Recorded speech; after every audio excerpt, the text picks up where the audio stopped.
good beat, hopefully what it should be. It's your boy N.O.R.E. What up, it's DJ EFN. And this is Drink Chats motherfucking podcast. Make some noise! And today is a very special episode to me because this is something that I've been preaching for a long time. A lot of our youth and people who follow in hip-hop, they think that they always have to be in front of the camera to make money and to feed their family and to live good and live a great life. They feel like it's always either the DJ they pick, right, the artist, or the producer. Very seldomly do you have people who say that, you know what, I want to be behind the cameras, I'm going to be behind the cameras, and I'm going to live my life like that. And this is the reason why we wanted to do you two together, is because it's like I don't want to call you old, like the older, right. Not, you know, I don't mean old. The more seasoned. That's the better word. The more seasoned, as opposed to like the young hot guy. You know what I'm saying? Mm-hmm. And I seen both of you guys struggle, but the thing about it is, I want to really tell you guys' story because I want to push you guys' lifestyle more than I want to push my lifestyle. Meaning, I know that a lot of people can't live how I live. Like you know, you work at McDonald's, and when you get off of McDonald's, nobody doesn't walk up to you and ask you for a cheeseburger. You know what I'm saying? Like, once you take off the thing. But when you're an artist, right, you know what I'm saying? It's 24/7. It's 24/7. I can remember, you know, going to Pathmark at 4 o'clock in the morning and me seeing an artist, you know, going in there, I don't want to say the artist's name, going in there to get, you know, some stuff for their face, and somebody saying, can I take a picture with them? And they're like, no. And you know, that person is like, oh, this person's a dick. Right. But you don't understand that they live a normal life. So me, I want to push this lifestyle even more than my lifestyle, even more than your lifestyle, our lifestyle together that we're living now. I would like to push more of this because we need more directors. We need more engineers. And the visuals is so crucial to the industry. Creators. I just hung out with Pharrell, and Pharrell told me that Happy was out 8 months, and it didn't work till he actually made a video for Happy. Right. You know what I'm saying? Yeah. So right now, introducing, we got the prolific, one of the craziest 2 directors in our time. They should be saluted. They should be respected. They should be, they shoes should be tied. If you ever see them walking down the street and their shoes is untied, you make sure you tie their motherfucking shoelace. My good friends, Gil Green and Spiff TV is in the house. Make some noise! And I'm dead serious about that because, you know, I speak to kids so much, like, you know, and I ask them, you know, what you want to be, and they say, you know, a rapper. And it's like, all right. I remember one time, one of my friends said, yo, I'm going to be a rapper. All right? And I said, yeah. Let me hear your rap. He said, oh, I ain't write a rhyme yet. I was so offended. And this is the expression. It's crazy that you're here. This is the expression that he used. He said, I'm going to be like a French Montana type of rapper. Like, and what they don't really realize is how much French has struggled, and, you know, they just see that he's luxury, and they see that his lyrics is kind of simple. This is what he comes from the visuals too. But he comes from that. But they see that the lyrics is kind of simple, and they think that this is just easy. Like, it's hard to live this lifestyle. But let's just take it from there. Like, when you guys get a video, right, or you get a record from an artist. Or a label, rather. A label sends you a record, Gil. Mm-hmm. And you know you never met this artist before. How do you even come up with a treatment for that? Like, for just to say, a new artist. I mean, for me, it's the vibe. I mean, I'm a hip hop head, but like, I'm old school all the way. I'm like in that. He was a rapper. I was going to get to that. I was going to get to that. I was waiting for how long. And real quick, they're both Floridians too, so we got to shout that out. They both Floridians. Before Eminem? I don't know. I heard this story. Yeah. We going with that, or we going with that? Go where you at. All right. Now I'm definitely, like, I fell in love with the culture of hip hop growing up in Miami. So this is 80s, and this is like we had our own thing here with Luth and you know, Luther Campbell. Bass music, culture, but we also appreciated what we was hearing up from New York as well. Right. And it was a very, very different time of, like, it ain't mainstream, it ain't internet. It's like, to hear hip hop, either you're listening to Uncle Al, you know, going to Flea Market USA to get some bass tapes, actually going on 15th Avenue. He get hype. We talk about real Miami shit. He get hype. He get red and everything. That's straight up, like, and that's how it is. And it wasn't like this Kumbaya, MTV, mainstream. This is before Kumbaya, because they was Kumbaya. That was Jay-Z's slot. He took a shot at his Kanye. I just want to throw that out there. That was a slick line. Oh, I'm sorry. Keep going. Now, Miami was really real, and I was fortunate enough to be exposed to a lot of that stuff at an early age, and fell in love with it, and fell in love with it within the essence of it. And I'm talking about like legendary places like Pac Jam and stuff. And hype. I always bring up the Pac Jam stories. Yeah, the Pac Jam stories. Uncle Outta, the way they DJ here. And this is before Miami's cool, quote unquote. It was a rugged era in Miami. Yeah.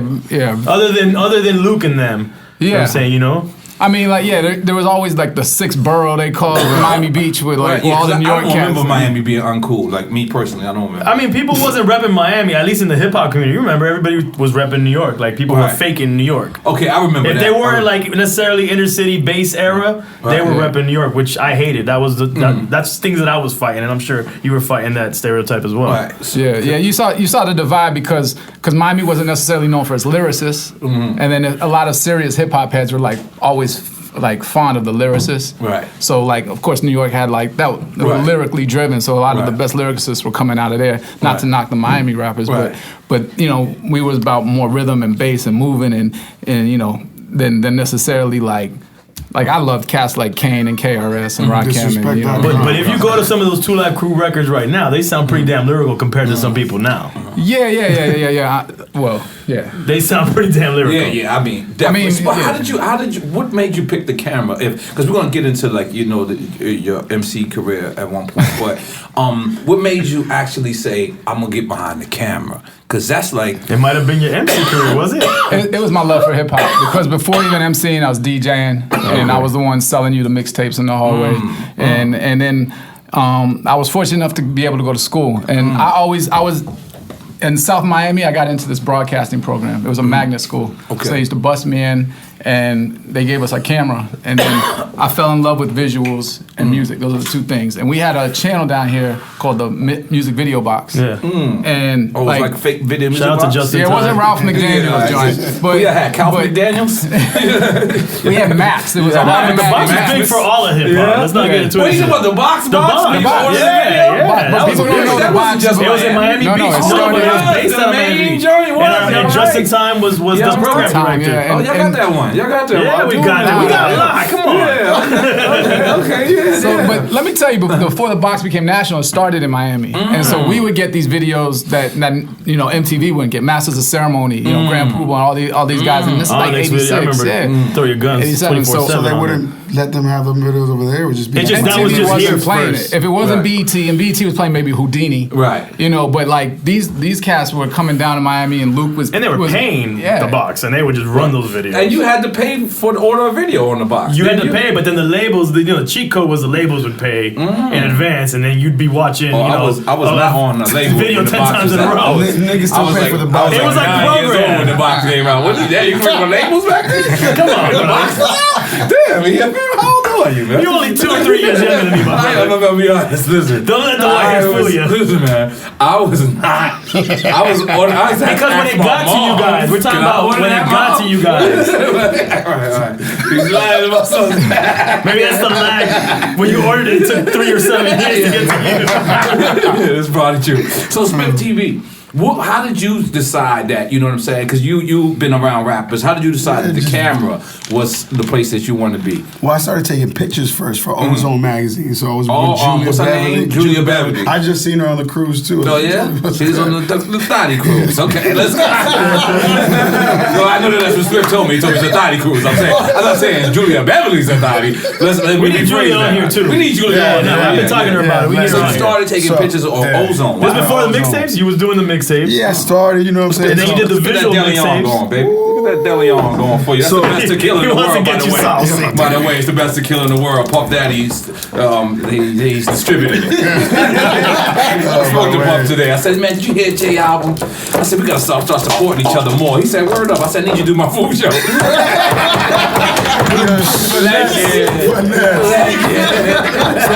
I started taking pictures with Julia. I went around taking pictures, you know what I'm saying? I started, getting access to all this backstage stuff. So I'm like, man, I want to pick up I picked up a little HD camera, and I'm getting access, hanging out with all these artists. So I wanted to do, like a Smack DVD, like all access, like like how French did, the Coke Wave DVD. So I was like, I'm gonna do my own DVD. I remember you following anybody that came to Orlando around. Yeah. One time he followed me and Charlie around, and we had like, do you still got that? With the gang? You want because I'm always like, so let me ask both of you guys a question real quick, right? Is it a cheat code when the guy's like on fire? Like right now, Drake, right? Yeah. Drake could be on fire. Like, is that a cheat code? Like, even if he sends you a trash record, like, you know what I'm saying? Do you just jump on it immediately, or what do you do? Like me. It's whatever. I fuck with everything, you know what I'm saying? Right. And we go after the bag. Right. With bag chasers. I'm gonna tell you what Nick Quested, who actually put me on it. Right. Big up Nick Quested. Make some noise. Seven Mummies. Yeah. I got the only DVD copy. Yes. Nick told me before I even started, he said, never let a bad song prevent you from making a good video. And I always follow that. That's real. That's real. OG knowledge. Yeah, and you can take back when we used to shoot videos, we had to do it on film. If you remember, we shot I remember film. It was a cost. There was a cost. It's like carrying around a Dolph. Right. Like, So somebody's talking about giving you an opportunity to film with film. Right. And this is before digital and all of that. And the budgets were way different. Right. You're like, everything was way different back then, budget-wise. You're gonna take the opportunity. But that's legend too, because if the song is whack, you make a legendary visual, it boosts it up. It's like, boosts it up. Yeah. So right. So now. Artist comes, you like the record, he gets on set, immediately he's on some I'm the big man shit, and you work for him. He doesn't know your history, he doesn't know how much you grinded. I've never experienced that. You've never experienced that? I've experienced that with just new artists just saying hi to me. They be like, yeah, I'm the shit. I'm like, whoa, what's wrong, nigga? Like, hold on. He's like, I kid you not. Maybe one. He got a story. No, because the thing about it is, when you get into like the 12, 13, 14, 15 years in your life and you doing the same thing, you have a career. Right. And when there's certain people that got 6 months here, and they just think like the world is to kiss their ass. Like, I can't say that's what happened with Migos and Joe Buttons, but it pretty much looked like that. It pretty much looked like Joe Buttons was asking questions and they were just like, yeah, whatever. And it's just like, nah, dude, like, Joe put in his time. Like, he might not be a legend to everybody, but he's a lyricist and he held it. So, but that walkaway was disrespectful. The walkaway was 100% disrespectful, but at the end of the day, and I'm not trying to get into some crazy shit, but we had artist development. Remember before, like, people used to know how to do an interview. Just say, yo, boom, you answer. Like, right now, the labels is just taking money. And so I'm saying, have you ever had an experience where, like, the artist just came off as a dickhead, but you still had to remain professional? Keep it 100. Yeah, keep it 100. Absolutely. Okay. Absolutely. Okay. But the thing is, names. The names is like, we'll just stick with keep it 1. We're gonna put some tequila in the milk, man. Come on, goddamn. We gotta talk about this milky snack over here. No, we gotta tell us because. No, there was this one video, and it wasn't the artist was disrespectful. He was just in a zone in a whole different world. Oh, and, that's a polite way of saying that. Was he high? I don't know what he was on. Okay. And I don't even know where he is these days. Because I find out the humble ones have the career. The ones that get put on quick, and they didn't see it coming, they didn't put the work ethic in, they're like in and out. And this was an artist that Swiss Beats put on. Oh shit, narrowing down. And Swiss opened up the like Cassidy? everything for him. No, it was a rapper out of Atlanta, and he got everyone. He got everyone on the track. DMX. I remember that. Was it David Banner? And everything. Anyways, we did this dope. We had this idea to get this dope ass video and had the marching band and everything, and old boy didn't want to get in his own video, so that's why he was like bugging. And it wasn't Drag On. No. Okay. No, Drag On's not fun. Yeah, I remember this artist though, but because that's what's bugged out. No, but that's what's real about Swiss, because Swiss clocked him right in the face. And, he slid right in front of the camera. I was like, action, and old boy gave the performance of a lifetime because he was so angry when he got up. Make some noise for Swiss Beats Snatch. That's legend. That's legend. Yeah, because that's the thing about being an artist. They don't tell you that this is your money, you idiot. Yeah. You know what? The one thing that I noticed about both of you, we actually planned for this at 9, and y'all both showed up at 8:27. You showed up at 8:25. You showed up at 8:27. It's like, this is the exact thing that we gotta install, because these people, I know artists that I seen them uptown. I'm like, yo, Def Jam just called me to go to your video. These niggas like, oh yeah, I'll be there. Like, no, idiot. Like, no, this is your budget. Like, I don't think these people understand that. Like, I gotta tell you the crazy shit what Hype Williams did to me, but we'll get into that later. I know that one. I studied all of those. We'll get into that one. But that's when the budgets was crazy. Have you ever worked with $1 million? Never. Never? You know how many videos I do with $1 million right now? Right. That's very true. Crazy you can times probably back do then. 2 movies for $1 million right now. Definitely. But back then, the Hype was like, oh man, you had to spend that budget. What was the biggest budget you worked with, Gil? About that. $1 million? Yeah. He come from that era. Oh, this was a great video. Nah, that's not What video? This is Stax Barker from Miami. Nobody never saw it. Show me entertainment stuff. Yeah. So, I'm gonna tell you. Let me tell you the story about Big this. bag. Yeah. And I like Stax. He's a nice kid. No, you know what? You know what thing about Stax No, he's a was? good kid. He's a Good good kid. He's got good music, but his money outshadowed him. Yeah, So people never can. Yeah, you See, cut hip hop got to be about struggle. That's the one you cut Yeah, we cut They the Rolls didn't Royce. have a Rolls Royce convertible. Yeah, they cut it. They made it. I remember that. In the video. Because Diddy came out in one of his lyrics, he's saying, "I'm driving the drop top Rolls," and Diddy's like, "Man, you know, if you're gonna rap about that, you gotta have it." Right. So There's no problem for them. yo, they And called the then I rode in engineer. that Shout car. out to his I pops. rode in that Big car. up his pops because his Cecil. pops owned Sobe Live. Yeah. Right? No, used to. No. Used to, when it was open. Yeah, he owned Sobe Live. They gave us that club. Like, you know what I mean? No, they were but, great and I'm going to people. tell you, I The think Pops- Stax was a great Stax, artist, great me dude, personally. yeah. I just think that once you hear his story and his father invented numerology, what did he do? No, thought it was something for NASA. Like Yeah. NASA? Like to make Like a you space like shuttle chips. move. You Like can't, a chip. you Yeah. can't. You know what I'm saying? Because it's just like, we know you're not struggling. It's different kind of money that they was involved in. They're super rich, so big them up. So his money got out. Like sometimes your record will sometimes you have a bigger record than you. Like sometimes you can have a record that, like I have Oye Mikando. I see people all the time. They be like, Boricua, Legend. and they be ice grilling me. Boricua. I'm like, nigga, that's me, you idiot. You know, but it's real. That record is bigger than me. But so you had $1 million. I rode in that Phantom. The lights didn't work. Nothing. He picked me up one day. Shit. Everything after they cut it off, like the wiring. That shit was like a hoopty afterwards. Right. The rubs. But this was just for the video. Oh man, we had choppers, boats, mansions, 2 clubs. His pops was bringing in Victoria's Secret models. His pops is a G. I bet. His pops is a G. Yeah. Legend. OG Yeah, vibes. he's a G. Like, don't let the NASA thing fool you. It's a G. He was at NASA getting shit done. NASA gangster. Yeah, What's the biggest NASA. budget you work with, Spiff? Like $250,000. $250,000? That's $250,000, right?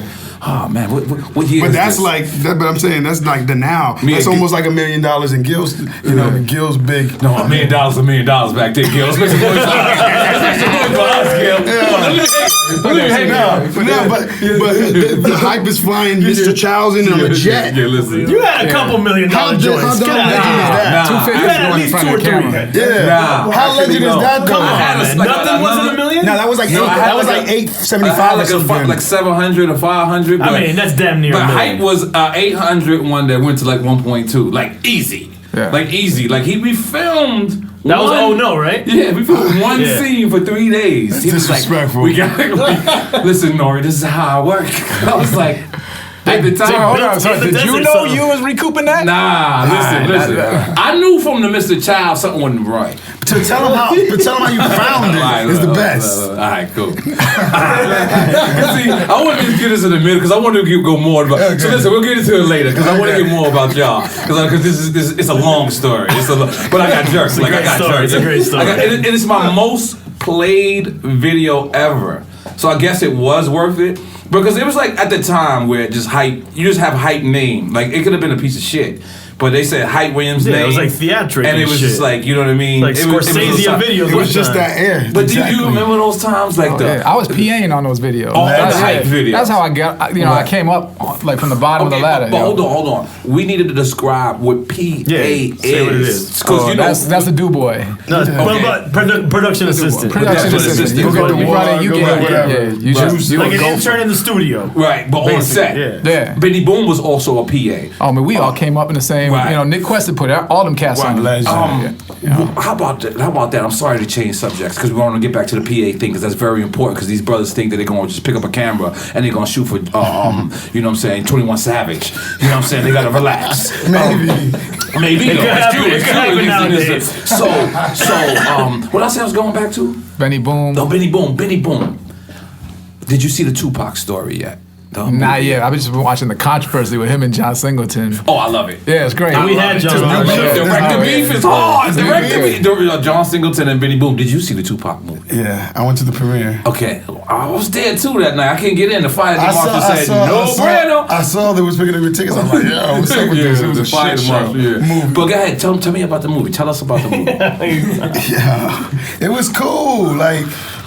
Right. Translation. You didn't really. I mean, come on, we can keep it real on the drink channel. I kept it real. I said I was disappointed personally. Yeah, like come on, like even though F. Gary Gay is a friend of mine, you know what I'm saying? Yes, I seen y'all together in New York. A friend of mine too, you know what I'm saying? But like, I don't know, it's just the way the Straight Outta Compton came out was just. And no disrespect to anybody involved in the movie, the actors, you know, and everybody. But it's just, I felt like that's Pac's story. Like I felt like we needed something just way more up there. Like I'm just saying, like when they did, I said Walk the Line as an example. Like why can't hip hop have that standard? It was cool. When you gonna see it? I haven't got a chance to see it yet. I am 100% gonna go out and support because I don't like hearing mixed reviews. No, support it. Have your own opinion. For sure. I go look. You know, everybody should go and check it out. I like having my own opinion, but I thought it was big because who filmed Big's movie? Who was the director? And I was disappointed in that one too. It was ahead of his time. It was a better quality movie in my opinion, like production wise, but I think it lacked what it needed as well. Personally, they kept it in that universe. I felt the fact that it was Benny Boom, like coming from video, coming from being a PA. But I like Next Day Air, that joint he did. Oh yeah, that was great. That was great. I like that too, but you didn't appreciate the pop train. Yeah. It was cool. Come on, you gotta take a shot. Come on, you gotta take one. Yeah, I've been taking shots. This is all vodka, baby. Let's go, come on, baby. I've been. You gotta take one Tiger Bone later. Let me get it. Man, he's taking a shot of the quick. You know Tiger Bone. There might be something in here that we don't know about. Well, yeah, the quick. We gotta get to the quick. Let me get some aqua hydrate. We don't got the aqua hydrate. You know, water. We don't have the Puff Daddy is slipping. Hazardis Soundz Studios got some special water back there. I want to say a big respect up to Benny because I saw that come up and we were all coming up together at Department of Film. Nick Quest, Eric White, Benny Boom. Nick Quest was an established director in a time when there probably was only 10 hip hop directors. And he grabbed all y'all and put y'all together type shit? Nick was the type of person that passed on his knowledge. That's why I like. So he didn't sign you, say, I'm going to sign Gil, I'm going to sign Ben, put y'all under my production. He sees what you're working, and it's like if you were walking into like Raucous back in the days, everyone's in there, all the rappers are in there, all the young directors wanted to be there, and he would give you a camera. Like I don't even know if you knew, like on Phone Time. Yo, Phone Time, I was gonna bring that up later. Yeah, I was I was like shooting second unit, like, and I was just coming up, you know. And Phone Time is a CNN Capone Noriega video for the youngest that don't know. Continue. Yeah, and then that's dope. There's like a second unit, like and so much talent came out of that. He had a company called Department of Film. It was Benny Boom, Eric White, myself, Nick, and Nick was the OG who basically co-signed every one of those guys to get that first big video. Like, cause the label's nervous. Like, percentage? And Nick is dope. Yeah, it was his company. So that's what I'm saying. Where's Nick from Australia? He got the ill accent. He be like, like I can't do it. What the hell accent? I got my tooth pulled out. Look at EFN drinking Ciroc, supporting the team. That's what I'm talking about, goddammit. You know, N.O.R.E. did a movie, like Nick's first movie, I think it was. Called Seven Mummies. Yeah, I stole the DVD. I have it in my house. There's only one DVD. You saw his DVD. I saw his DVD. It's terrible. It's terrible. Like, I like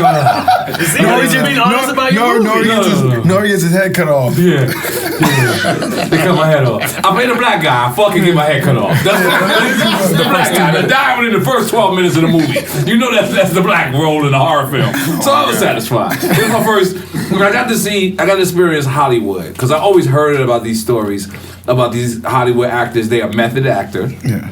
One guy was a method actor, so he wouldn't. Who was that? The white dude? Yeah, from Fast and Furious. So he wouldn't let nobody talk to him if they wasn't calling him the character. He stayed in the role. Jared Leto vibes. Like dude, I see him at night at the hotel. He'd be like, "Hey, what's up, man?" I'm like, "Oh shit, who are you right now?" I don't know what to say to you. The dude, Jared Leto that played the Joker, he stayed in character the whole time. Oh yeah, was sending like condom filled with whatever it was to people's doors, like all the people. Listen, this was scary to me because because they you know, the people keep coming up to me. They're like, yo, he's a method actor, so he's gonna act like how he's supposed to act in the movie. So I was like, all right, cool. I didn't know what that meant, but then I seen him walking around, and he'll come to lunch and be like, this is who he is in the movie. He's like, where the fuck is my shit? Like,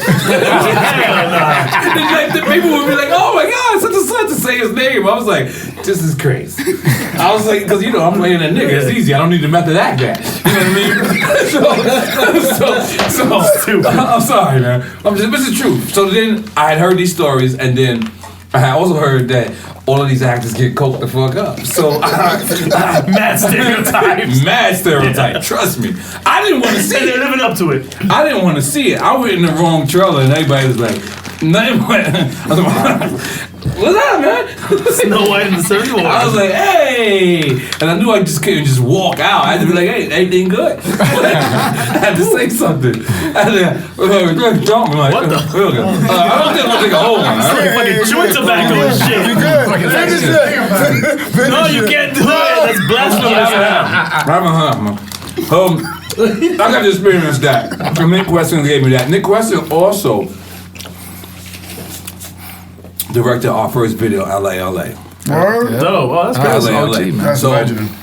very first time I got on film and I stopped being a drug dealer, my very first film was Nick Weston, LA, and he also did my second video. That's big. T-O-N-Y. I think my first video was your video with True Life. With True Life. No shit. We was just bullshit. Yeah. We were just bullshit. I think we drove in a camper from Orlando with Sway all the way to New York. I'm proud to see you and Sway still together. My guy. You guys, you got to keep that Dominican spirit. Just like you have your producer go-to, everybody has it. Yeah. Is that important? Like, how important is that? That's your team. Because why? You can't do it. They know you. Filmmaking is teamwork. Yeah, there's no one person's gonna do it, and that's why cats don't understand. Why does it cost so much money? What kind of sport is it? Is it basketball, It's basketball. or football? It's Because basketball. football's like 20 niggas. Why can't it be soccer? Like, basketball's like 10. Football is like you got like a 26 nigga crew. Nah, you need your producer. You know, it's too much going on. Okay, let me ask you something, right?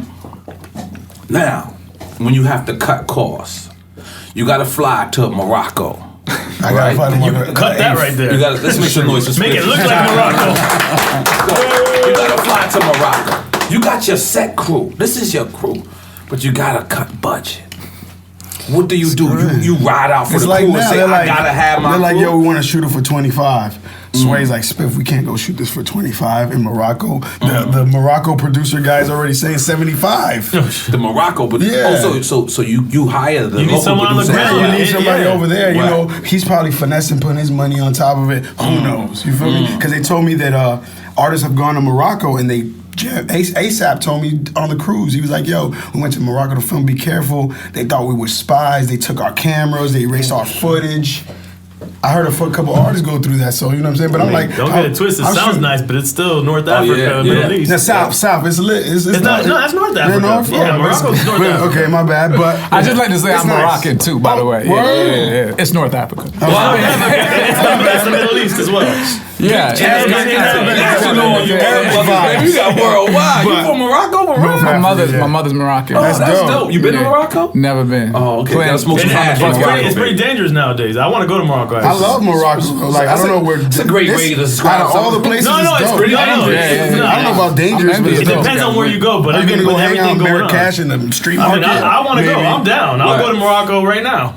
Casablanca's beautiful. It's chill. They got nice places. But I probably won't go to the nice spot. Okay, all right. Like luxurious. Yeah, you see EFN, he tries to get killed every documentary and shit. He films. He tries to get film killed. festival? I'll go see ISIS does hip hop. He breaks dreams. Yeah, I've never been to Morocco. You've never been to You gotta go. Let's go for a coming home. Let's do it. I'm still coming home. I've been to a part of France. It was just like Morocco. I smoked the same exact hash. Well, they colonized Morocco, so it would make sense. I did the film festival. That's the in best Morocco. hash in the world, by the way. Moroccan hash? Dead serious. No, dead serious. Not even racist. Do you mix that with No weed? Moroccan hash. You could hit it. You could hit it straight up. Were you raised with like the culture? I was raised in Miami, Dade I know some County. of the bad words that when my moms got mad and the shoe came off and got thrown and stuff. The But you like Jamaican too, though, right? Yeah, you be messing with I told them that you were like damn near Jamaican now. Yeah, you got the Irie vibes. Irie, baby. Wagwan. Wagwan. Everything Chris McCurry. I remember Super Dog. Everything Chris McCurry. Everything Chris McCurry Curry. See, never fried a fricassee. Seeing? Yo, I remember Super Dog was like the #1 record in Jamaica. They was like, yo, they're gonna do something when you go on stage. Don't react. I was like, all right, cool. And the niggas was like, bang, bang, bang. I said, I gotta react to that. What the fuck? It was just normal. Nobody moved. I was the only one. Oh shit. It was like, bang, bang, bang. That's what they do. They show love. And it's 98, so I don't know if they can still do that now. But back then, the police didn't even move. But I'm like, look at nigga do something. Like, I'm scared to death on stage. They're like, finish, Yankee boy. What was your first music video? Like official music video for established artists? That'd be Trick Daddy, America, 1999. Society's in Classic that too, right? Society, yeah. Great track. Classico. Society. That's a great track. Now, did that mean a lot to you because him being Miami homebred? Absolutely, and it was dropping knowledge on the track. Yeah, I was such a Zulu great Nation, song. so anything that was like positive. Zulu Nation too? Damn. Yeah, We had Zulu Nation in Miami. Come on, man. Come on, man. Well, I'm telling you, I was a hip hop head, man. We gotta get back to his rap career. Yeah. You want to go into that now? Let's go to Did you Zulu shoot your own? Nation. Did you shoot Now, your own music video? I did. That's how I got into. With 1,000 doing MCs? it. How did you feel about the African member out of the news? I was crushed. I ain't hear the news, man. I'm What? Oh, okay. That was a good one. No, I'm serious. No. Come on, E, tell him. Nah, don't be mad to this shit. You already know how I felt afterwards. I'm a It's okay. We're gonna change the subject. Yeah, he was accused. sorry. Nah, you can't do Damn, for you to Nah, tell someone in Zulu Nation and they don't know it's crazy. No, he was accused You're gonna don't child molestation. Oh, wow. Yeah, and everybody from Zulu Nation, He had to they step actually down. made He him had to step step down. down, Yeah, yeah. they actually made him step down. I thought that was the right thing to do because, with all the due respect for everything he did for hip hop, even him, he's not bigger than the movement. You know what I'm saying? So Right. if he had to step down, I thought that was the right thing to do, and they continue moving. And it's crazy, man. Yeah, it's dope. It's I crazy. respect. But for the younger guys, Zulu Nation. What is Zulu Nation? Well, see, that's what I'm saying. If you want to explain that? Let him explain. Yeah, I mean, like when I got into it, they were setting up different chapters in different cities, and I Right. actually joined in DC at the time. Oh, But you know, Africa Bambaataa was always instilling positivity in hip hop, and that was his thing. And if you're in Zulu, you have infinity lessons, where it's basically they give you a bunch of books to read, Right. and so like it was really getting you cultured about Malcolm, about Right. I mean, it could be everything. It could be as 5%ers. It could Right. be, you know, just expanding your mind on understanding. It's a very well Positivity. respected crew. Yeah. You know what I'm saying? In It's hip-hop. from the foundation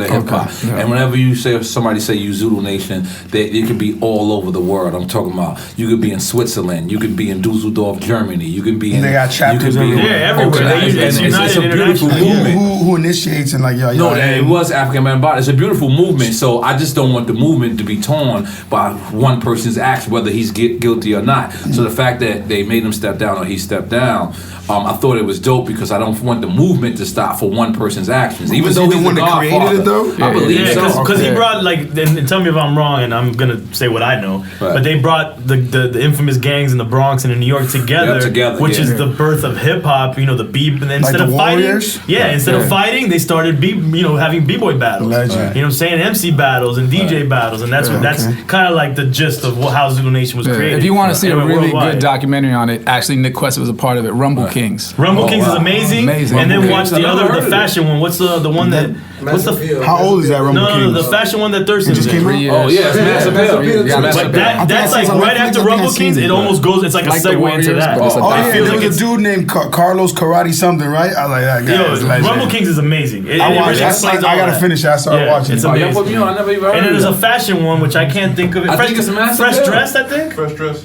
And Nas is in there, right? You can watch that like right after Rumble Kings, and it almost feels like it's like a continuation, but it's about the fashion in hip hop and how it Okay. evolved. You know? Same Slick Rick is universe. in there. Yeah. Right? Dapper Dan. Yeah, I saw yeah, Rumble yeah, Kings, yeah. and it's And legend that's the way Nick they. Weston?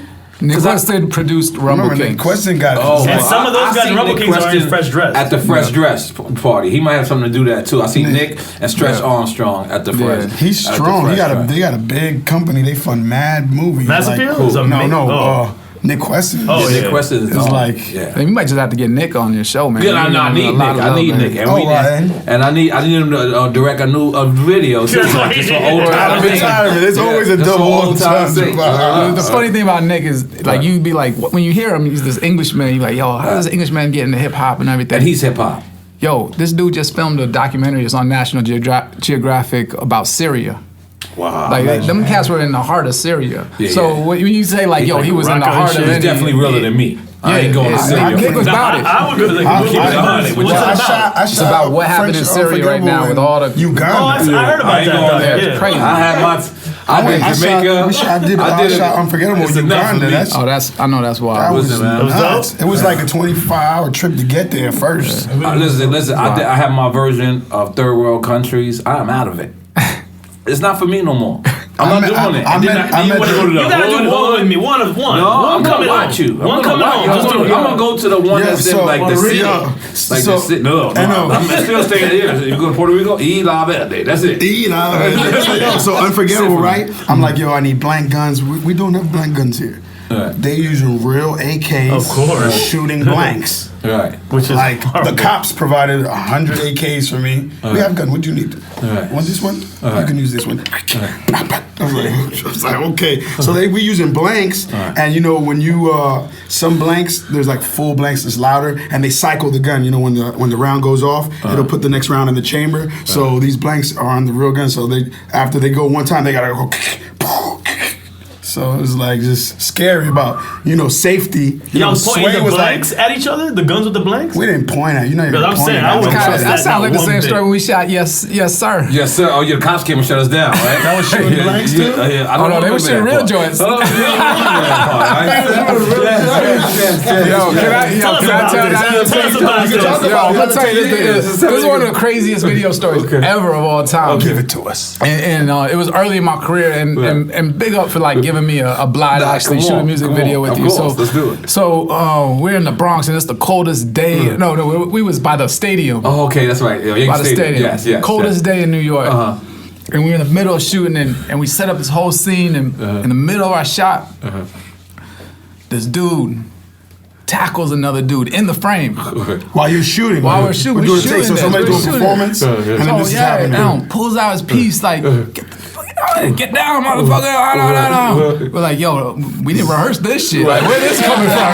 Who got the footage? No, so then the dude was undercover and was watching this guy who was on your video set. Wow. So they cuff him up. They put him in the back of the car, but they don't close the door. So old boy squirms out the car, right? And he's running down the block. He trips on the concrete, busts his mouth on the concrete. So now he's bloodied with cuffs and 10 cops around him. So neighborhood is not having it because it just doesn't look right. Yo, this shit turned into some like do the right thing shit where people were throwing shit out their windows, radio and shit. Like, you had a performance set up. They shut us down and we had to go downtown and finish it. Remember it? We had to go downtown. Which was even crazier. Because they got the word. They got the word that, that shit was crazy. Yeah, damn. Yeah, that was crazy stuff. I forgot that. Give a round of applause for that. I think it's Tiger Bone time. Yeah, Gil got it. Come on, one Tiger Bone. Taste this. This is herbs. This is Chinese. Look, it says is there any reason you don't drink? Like, is there a specific reason? No specific. I just never drank. In your life? In my whole life. Oh, it's got. So yeah, I got a good track. I don't know. Drink Champs wants that on the. This is like a wine, though. You never had wine? It actually is. Look, this is. You've had wine though? Chinese shit. Wow. Yeah. Come on, you and EFN first. You and EFN. You better be a part of this. If you're not a part of this, I ain't drinking this. You gotta finish that gummy bear and another piece. And he wants you to have a gummy bear. We got gummy bears and quick milk. Strawberry quick. This is the most awkwardest drink chance ever. We got strawberry milk on the table. We've never had this before. Gummy bears, Tiger Bone, and that'll work tonight. A Sour Patch? Yeah, you want one? No, I'm good. Two pulled and all that. You know what I'm saying? The Gil Green. Motherfucking Spiff TV. Yo, that's a picture. Hold on. We need this as a picture right here. Salute with We need this in high definition. Got it. Salute. Cheers. hate you. Really, your life has changed. Now, what's your favorite video you ever directed? I'm going off the limb and I'm saying French Montana and Drake in Dominican Republic. Yeah, that looked like it was fun. That was definitely a fun one because it happened. We was gonna shoot that in LA. Okay. And then this was right before Drake was gonna go on tour. And Drake said, "Fuck it, take the jet." 40's like, yo. You know, 40 does. 40 will take. Yeah, so 40 had a vacation set up for Drake and everybody to go to DR, have fun. So they're like, yo, let's shoot it in DR. Damn, hold on. Do you see what kind of friends Drake got? He got a friend that set up a vacation. I don't got those type of friends. I'm fucking jealous as fuck. Hold on, I've got the story you're trying to tell. Hold on. What, you trying to say we're bad friends? Yeah, throwing it out there, man. I set up. We went to Universal Studios. You forgot? It's not like Dominican Republic. I'm trying to one up our friendships over here. He's throwing that out there. But go ahead. So he's like, yo, can you do it in DR? It's like. Of course, my producer Swaim Mendes, and I seen y'all on the plane. That was like a United plane, like y'all had. Like it was like United. I'm talking about like private though. That was so a I had a plane. mad drama because my passport was expired. I didn't go on. I didn't leave. And with you them. look like Al Qaeda too. So I didn't leave with them. So I had to do a passport mission. Well, 24 hours. Yesterday, ISIS is today. He's good. So I had to get my passport. Boom! I had to fly my mom in so she can confirm that. She had to sign some paper. Holy shit. Sign some paperwork to say I've known this guy for 30 years. Wow. So in Dominican Republic? No, in LA to get my passport. Boom, they gave me the passport. Jumped on a flight, went there. You know, Sway's Dominican. He has that on Smash over there. And it was just like fun. That was a fun one. Was that Punta Cana? What was that? Punta Cana, yeah. Punta Cana. It was Punta Cana. It's called Punta Cana. He's like some noise. That nigga said Punta Cana. He said Punta Cana. No, you saying that. Tomato. No, that's not the same thing. Tomato. Is that a Punta Cana? No, you just said a bitch singing. Yeah. No, but it's called Casa de Campo. Casa de Campo. Is it Casa de Campo? Yeah. Is it like that? It's Casa de Campo. No, but that's what it's called. The place is called Casa de Campo. And Puta? Point, meaning point. Not ho, but meaning point. Yeah, that was mad that fun. shit. Yeah. That shit was fun. Legend. That was no, but Gil when we went to when we went to Colombia was legend. He did. That's when Gunplay sniffed the coke on the joint. Legend. Oh, you directed that joint. You directed that video. And what was legend? I directed a joint in front of Pablo's crib with Ross. I did the Avery Storm record with Ross. You know, guerrilla style. Gil Green with the big budget. I got the Can we tell him what they used to call you? What they used to call me? Baby Gil. Let's make some noise for Baby Gil. How legend is that? That's hard. Then Puff started calling me Steven Spielberg. I'm like, all right, man. It's better than Baby Gil. No, Baby Gil's That was a come-up right there. Come on, you did nigga. How is it seeing like you know? Oh man, I feel up? great. It's all about passing the torch. Like I said, I give so much props to Nick Quested for putting me on. And when people give you your first opportunity, you never forget that, man, because people don't have to do that. Right. You know, no, but it's dope because there was a director giving you the thing. It's me gunpoint. Like, yo, I'm shooting videos. I can do this video. I can cut it for you in the same day. I could do this. You know what I'm saying? I come from the 5D era. I was one of the first ones with the 5D. Like, yo, Ross, this shit looks good. Let's jump out in this lobby of this hotel and film. No permits, guerrilla, real guerrilla bow style. finger. You know, straight bow finger. Yeah, bow finger. You feel me? You got the torch passed on to you. You know, you see me, you would show me love. Everybody show love. It's not like, hey, Spiff, I got a video. I want you to shoot this out. Or I got a bag for you. Have you grew out of videos without permits? Have you grew out of that? Of course. I would like to think so. Yeah. I'd like to think so. But I'm not gonna lie. But they don't understand that. So when you shoot guerrilla shit, but when you get police on set, you have to have all this extra stuff, and the budget goes up. I got a film permit. I just shot a French Montana feature in Weekend in Max B in New York. So when we got to get permits, Weekend. This is like big video. Right. So once you got to get the permits. They can't drive in the car. I got to get a process trailer. So process trailers putting the car on a trailer, and then they pulling it through the city, and it looks like they driving, but they not. Yeah. But if I did, I could have guerrillaed that through a minivan hand and save mad bread and shout out. But did you ever feel that was a cheat code, the guerrilla style? Just real talk, like I think any filmmaker niggas was mad. No, because people was mad. It was a different era. It was a new 5,000. It was a social media era. Like the people are going. The haters are gonna hate. That's just your temperament. I love the young kids with the 5D because to me that's how I came up. We did it on film. You save 6 months before you can shoot. Okay, you save $5,000 to buy 3 rolls of film, and then But I love like anyone that's self-motivated and you grab your iPhone and go film. The best filmmakers are gonna be some kid that's in the basement with some great ideas, and now he's got the tools to do it. Years ago, like I said, it was 10 directors, and if someone gave you that 11th slot, it was a big deal. That's why BET Awards, they always have the same 5 guys on there. That's very true. That's very soon come. But does it ever feel like the quality suffers and then everybody just adjusts and say, yeah, that's dope, even though it's not really dope? I mean, do you understand what I'm saying? Yeah. I mean, you see, like it's a crapshoot. Like you'd be like an artist has 10 grand or whatever, and they're like, because you'll do storyboards, you'll do this, you'll have everything set up, and I'm not talking about the run and gun guy, but just in general, they'll make up by doing cheesy effects, this and that, and then it becomes like a trend. The cheesy effect becomes a trend. I think if you don't have the money to do the polished video, then you need to step out the box and think of an idea that's a little different.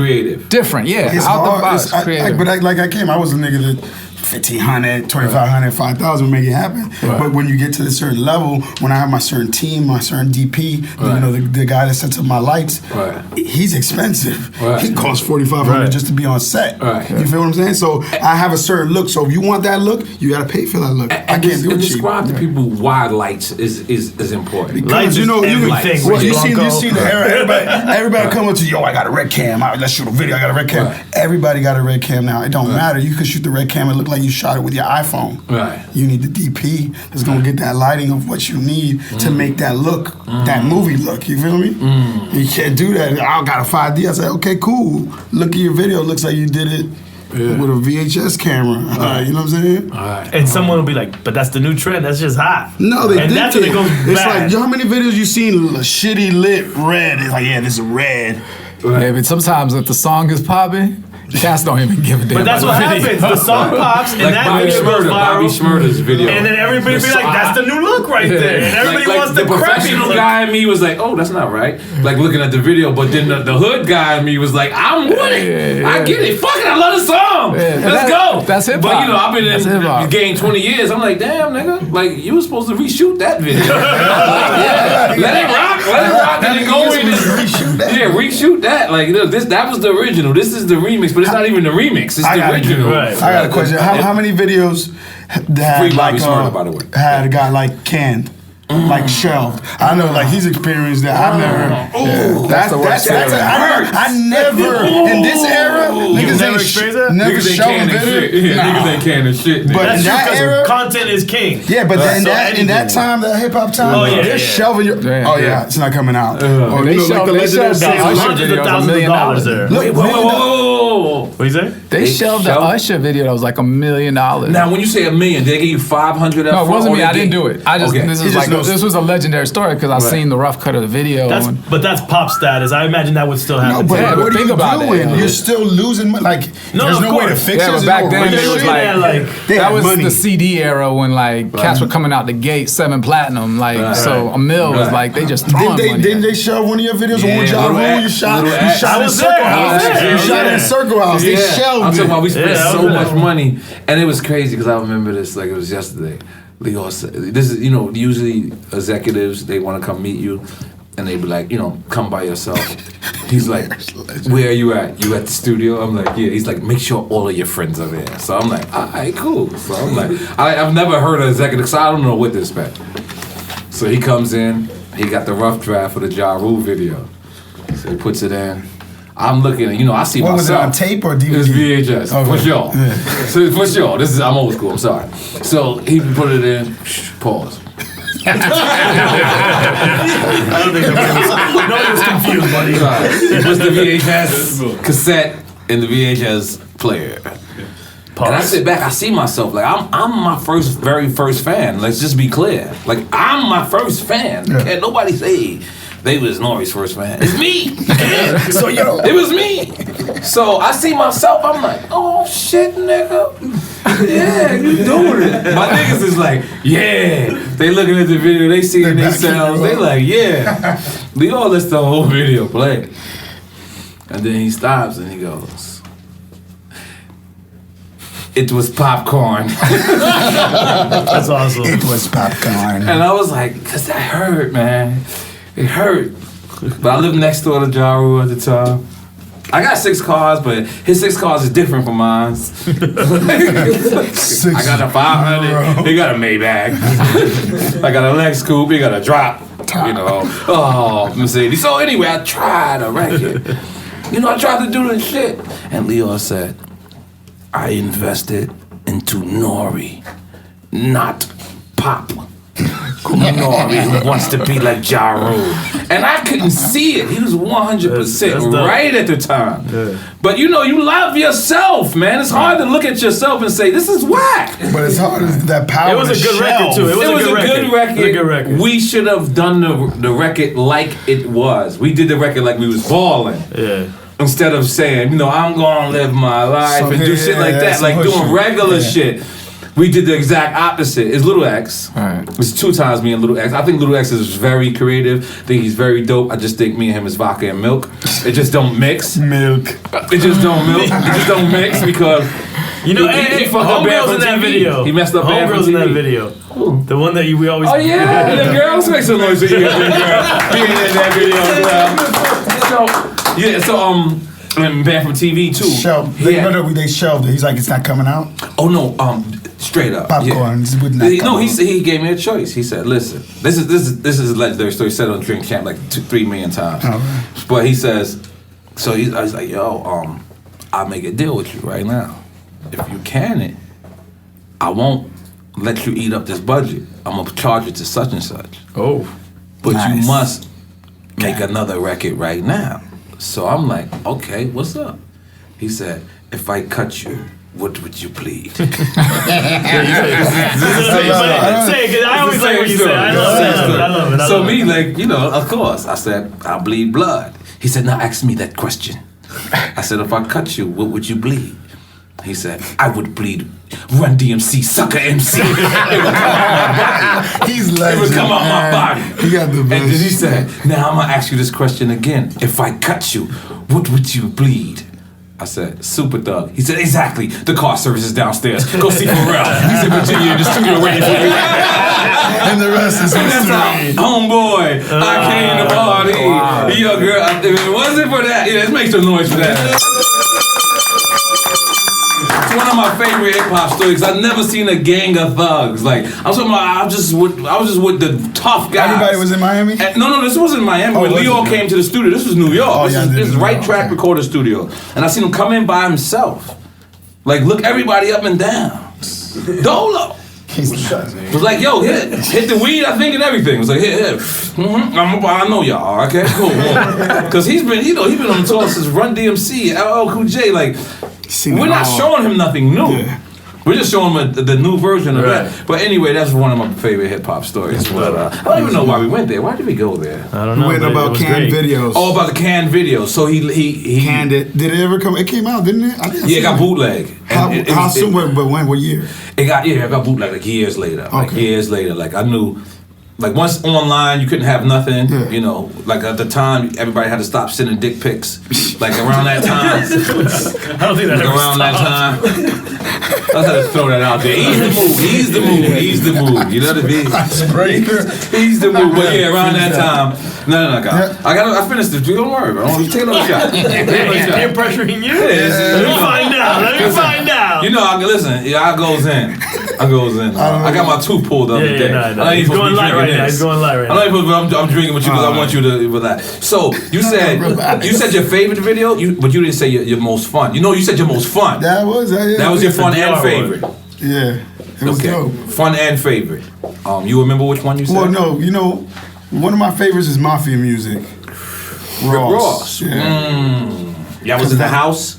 Yeah, because that time you know, I had the Panasonic camera, right? And I would buy this lettuce adapter. You put it where you could put film lenses on you it. say lettuce? Yeah, so that's his name. That's hard. Lettuce adapter. Lettuce adapter. I'm gonna take that and make that slang. Is that the name of it? That's a lettuce adapter. It's one of those. Yeah. Watch, I got so I had the adapter. So this is before. So you could put film lens stuff on the camera. So they make the camera this big. So you know, low light and all that. So Ross had the photo shoot with Mannion, and they're at the crib, and this Y'all is did Mannion. Pick him up. Legend photographer. You know what I'm saying? So he's doing the photo shoot, and we like Ross like, shit, let's shoot the video too. It's like that's when before niggas was piggybacking like, oh, I'm doing a photo shoot, let's shoot a music video at the same time. You rented this house, we can piggyback off of it. Right. So I shot that video. That's probably what kicked it off, and I gave him the beat too. Oh damn! You know what I'm saying? Because you A&R as well. Let's put that out there as well. So like a Jamaican with bad jobs. So like it's different because from you writing treatments, I'm there because I'm giving Ross the beat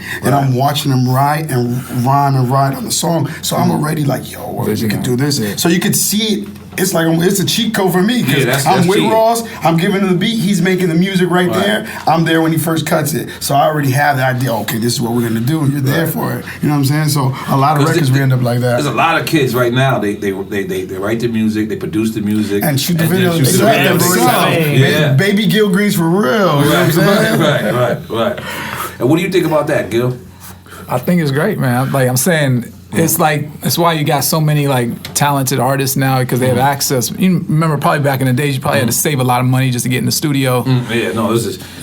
Now you cast you can set up shop on your computer and you can cut everything. $1 million podcast. But the thing about it is, I think it lowers the quality. I think that back then. Like I couldn't do a song with Busta Rhymes unless he actually came to the studio. Like there wasn't no it's a different email. Experience altogether. So like me and Nas, Body in the Trunk. Could you imagine if anybody heard Body in the Trunk and I had to do it in One New York, of my favorite songs. and he would do it in California. Like everything. I want to shoot a video to that now. Yeah, we're gonna that would be dope. I want to shoot the video to that now. Yeah, big up the Nas and Master Pill. We got some things going together, baby. But that we gotta relax. We gotta relax. Yes, but I want to shoot that. Yeah, that's hard. Though. That's hard. That's a great idea. That's a great idea. It's mad cinematic. How about Irv Gotti? Did you guys get a chance to see the Tales? Because do you understand the concept of Tales? Yeah, Well, Irv is taking a rap story or music. Let's say "Fuck the Police." Okay. And he's doing a whole hour film about "Fuck the Police." About a one song. Yeah, one song. No, but it's like 8 But to is 10 it like songs. the making of the song? So No. It's like a story of the song. I've been busy, man. And I haven't seen it officially either. So the weed brownie hitting me. The gummy bear. You don't know the brownie? You had a brownie? I don't know what the fuck this is Spiff gave me. You know it's good. That shit is like you know it's good when it would change from a gummy to a bread. You said this gummy is an amazing brownie. This is lean, man. This is not lean. Look, he's high back there too, Mr. Lee. This guy's a brownie right now.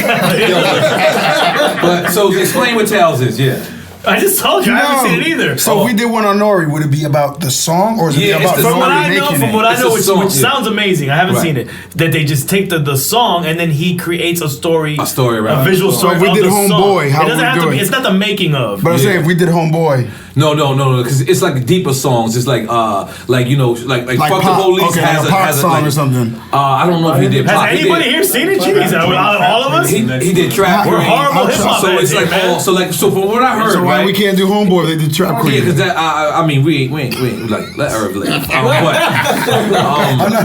Which is the one that he's the judge in it? Like what? Fuck the Police. So there you Fuck the Police. His whole concept was. Oh, you said it. Okay, he had turned it around. So instead of like white officers killing black kids, it was black officers killing white kids. Dope. And like the white kids are the kids in the neighborhood and the black kids are the people of privilege. So I've been seeing clips on what I have on Instagram. I just haven't had a chance to sit down. I haven't even watched Love and Hip Hop, man, and I'm a big fan. I don't care. That's my modern day soap opera, baby. I fuck with Love and Hip Hop. I'm gonna throw that out there. I don't care. You know it's not real, though, right? Who cares? I know it's not real. Who cares, man? I'm waiting for Game of Thrones to start. Them storylines. Look, as long as I'm not there, I'm great.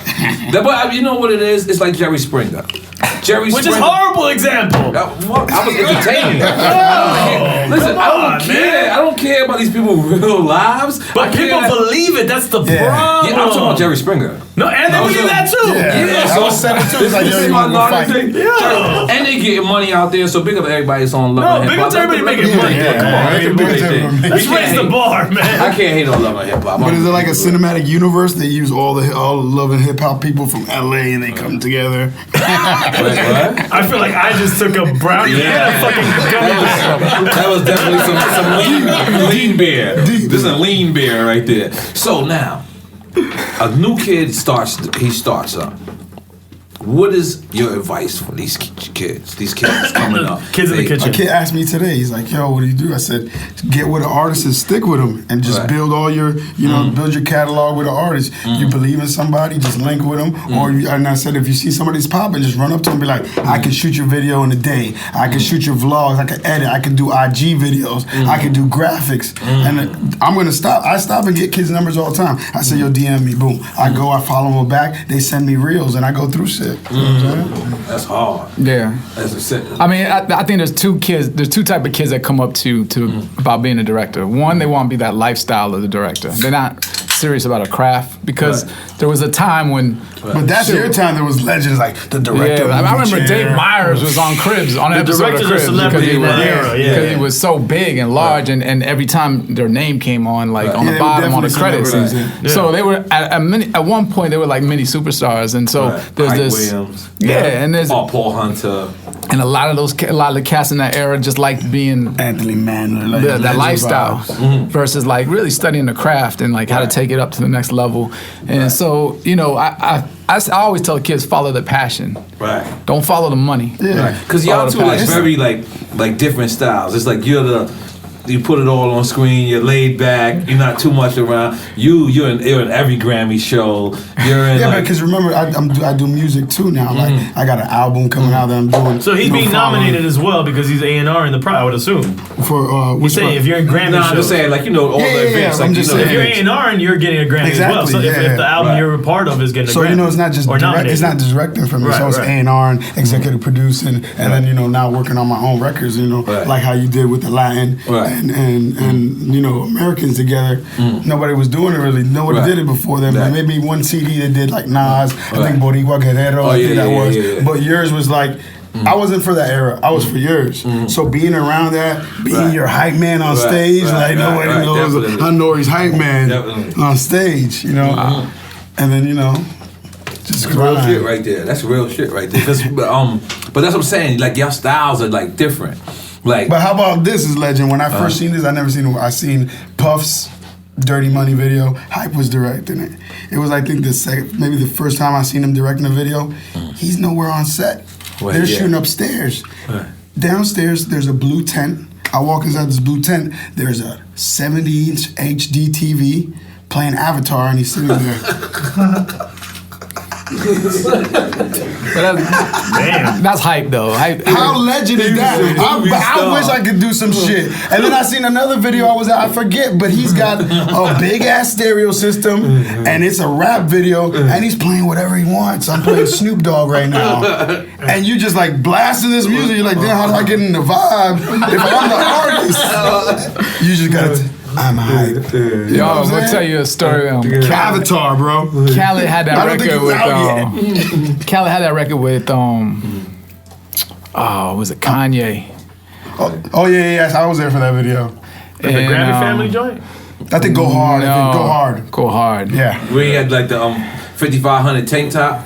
It was Go Hard. They shot it on a set, and they did, they built. Yo, so shit. at the time, like me and Khaled family, we came up, shot all his come up videos. By the way, Gil has his own film studio that you can go rent vibes.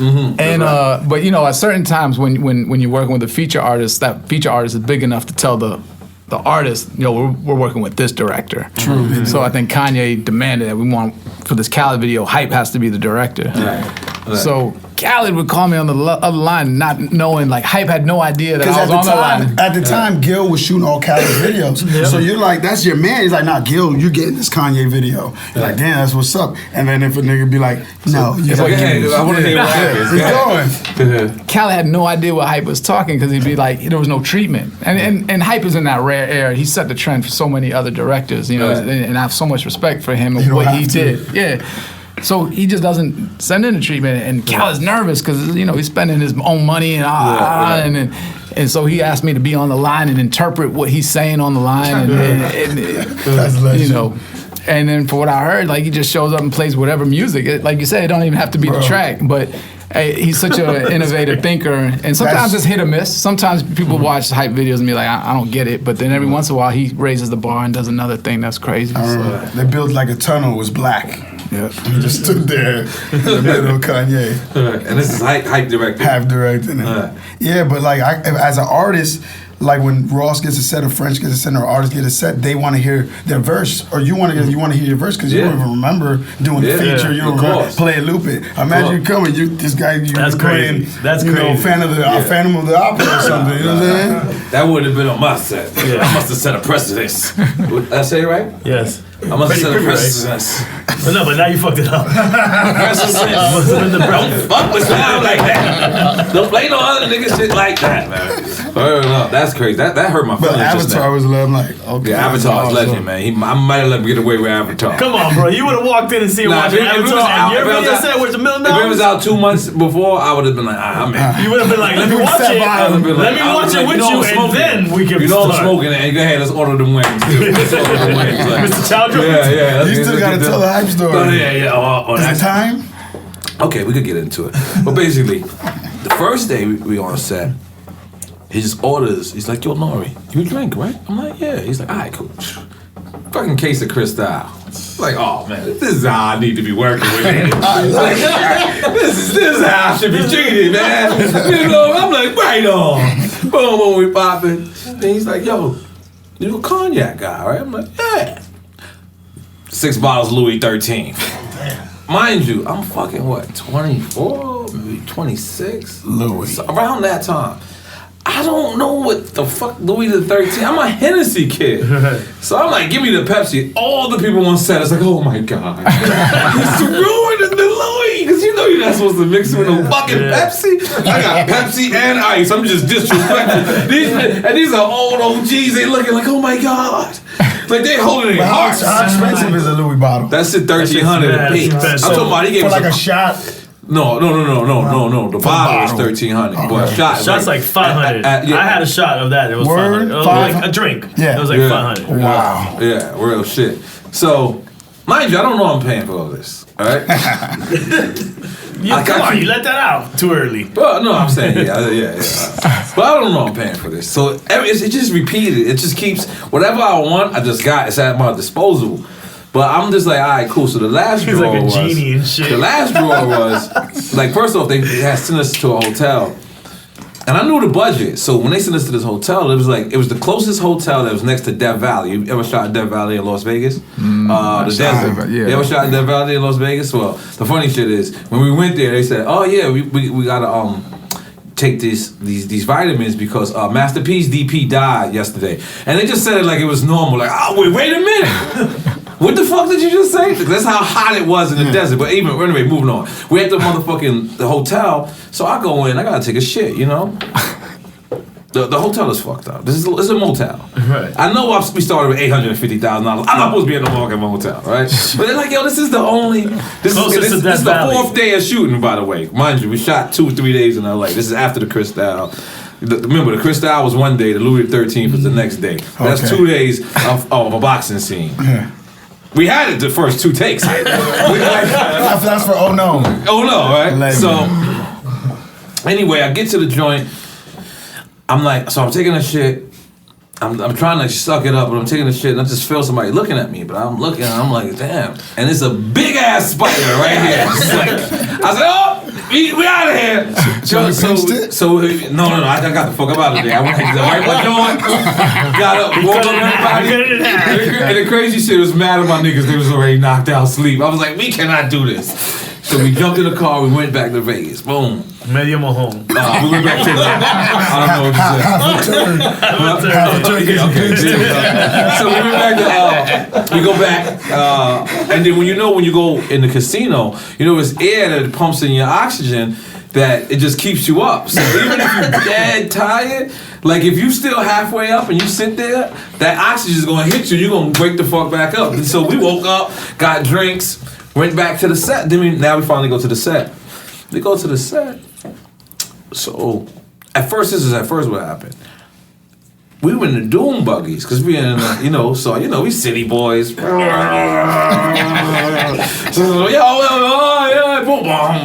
boys on them one. Make ass nigga. Boom. The doom buggies crashed. This is when I knew the desert is real. We crashed like ugh. So we like, oh, the set is right there. We kept walking. And walking.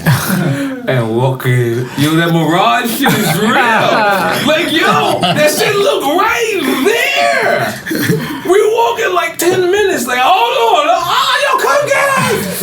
Like, we boom. So as I'm walking back, I see a girl walking up with the chicken saute. Peanut sauce? No.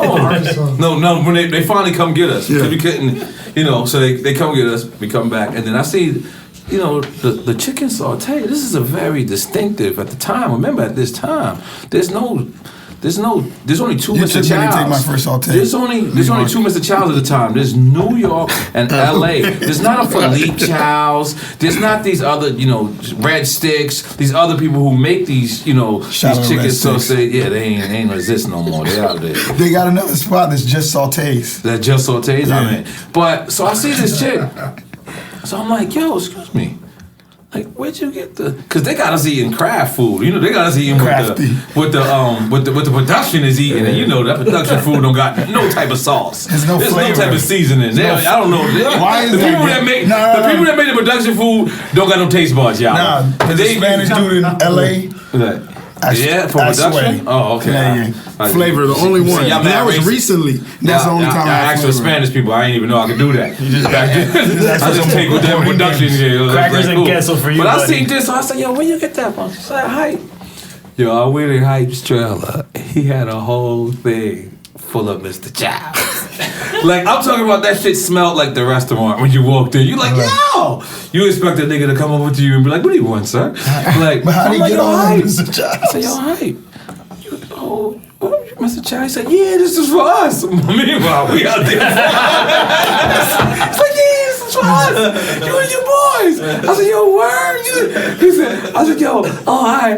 Well, you had them drive it up from LA? He said, what? The LA one is trash. I had it flown in from New York. I had no idea I paid for this. A commercial flight? I didn't ask that came on the Concorde. I was so hungry, I just walked like 14 New York City blocks thinking I was walking too. So I was just so hungry, I was like, I called my boys and we were mad. We wanted to be like, you bitch ass motherfucker, but we were hungry though too. I was like, we just tore it up. We left with half of that shit. Yo, we taking this shit to Outta. Go ahead, N.O.R.E, it's for us. Yeah, right. I swear to God. If we as an artist, at what point what's the point you realize that I just paid for that in your career? No, I didn't realize it. See, Neil Levine, that was it. That was that moment. Like, see, I knew the studio had to be reimbursed, so I was always like a cost-effective guy. Meaning, to this day, I won't go to the studio unless I do 4 records. Because I come from an era where it was no punching. Right. Yep. Like, you had to tape shit back together. I'm old, I'm like a dinosaur, so I'm 39 years old. But you had to tape it. Like, I've seen one in the like old film shit. Like when you messed up and you had everything but one piece. Yeah, the old school. Oh, they had to tape it. They had to go back. They had to re-record it and cut it and put it up. Yeah, that's how we used to edit too. Wow. So it takes so long to do that tape that you just want to get it at the first take. So like, I used to just.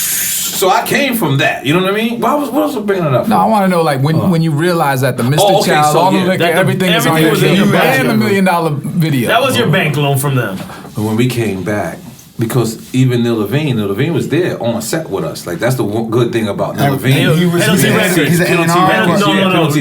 He was the own Penalty Records. Which is our Tommy Boy. He was co-signing with me, but because I initially he had to pay the money back too. This was Tommy Boy fronting the money. So him being there, you would think he'd be like, "Yo, we're not buying." I would think he would say, but he lived the moment. That's why I had to salute. He's almost in the same boat as you because he's in the same boat because he's getting the loan from Tommy Boy. That's why I had, and I'm talking about. The hype bladed out. I was talking about the room I had was like it was like 4 of these offices, bro. Like I didn't. It was spaces in the room I didn't even see.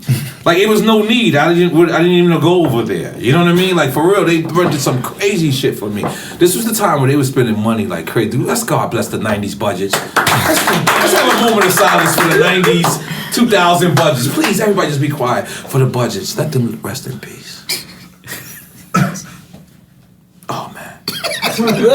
To the budget, man. The budgets don't exist no more, right? Spiff, you said the budgets don't exist no more. Those budgets are dried the fuck up right now. There's some that exist like that, like ultra pop stars and shit like that. Like Juanito? Like Panchito. Donchito? They're like, hold on, like we're not gonna make the There's video some drug today. dealer niggas that would just be like, yo, here go 300, right? Do you take brown those? paper bag joints? I got the really small bag, but I never got the brown. The brown bag. You never got that brown? No, brown. Those are some That's good like jobs, bro. $100. Oh man, we had. How about that? Like the BMF era, they were shooting videos. Who was shooting the BMF videos? Yeah. Oh shit! I don't know though. Did you do any? No. I did the Jamaican dudes that used to come over here. That's why I got the radio face. He said, I might have not did it. I prefer my man. Legend though. Somebody did them. I think it's one of the classic. Everything those guys did was legend. Right. So they were shooting real big budget videos. Everything they did, promo, everything. So your OGs are Nick. That whole Like era. if you had a freshman class, who was in your cover? Yeah. I mean, like Hype Williams, Right. That's Paul Hunter, Paul Hunter. you know, Nick Quested. Okay. I see the cover in my head right now. I mean, Not Dave. you know, Dave Myers. You know, he was real creative. He got to enjoy the '90s the best. I think he was killing. People don't realize how much money these cats was baking. Like. Yeah. Now, How much was a director Now let me getting in ask that you. time, Let me ask you. Hundreds of Being that thousands. there's no more $1 million budgets. No, In your there opinion, is though. When people were getting $1 million budgets. But not typically within hip hop right now. Let's just say it's not the average budget. What does a director make on $1 million budget? Typically. Well, typically, Depends how they run their the production. formula is supposed to be that a director makes 10% of what the budget is. But they were shaving wish off for that. everything else. Now, get this. Now, that's the director. The producer's supposed to make 5%.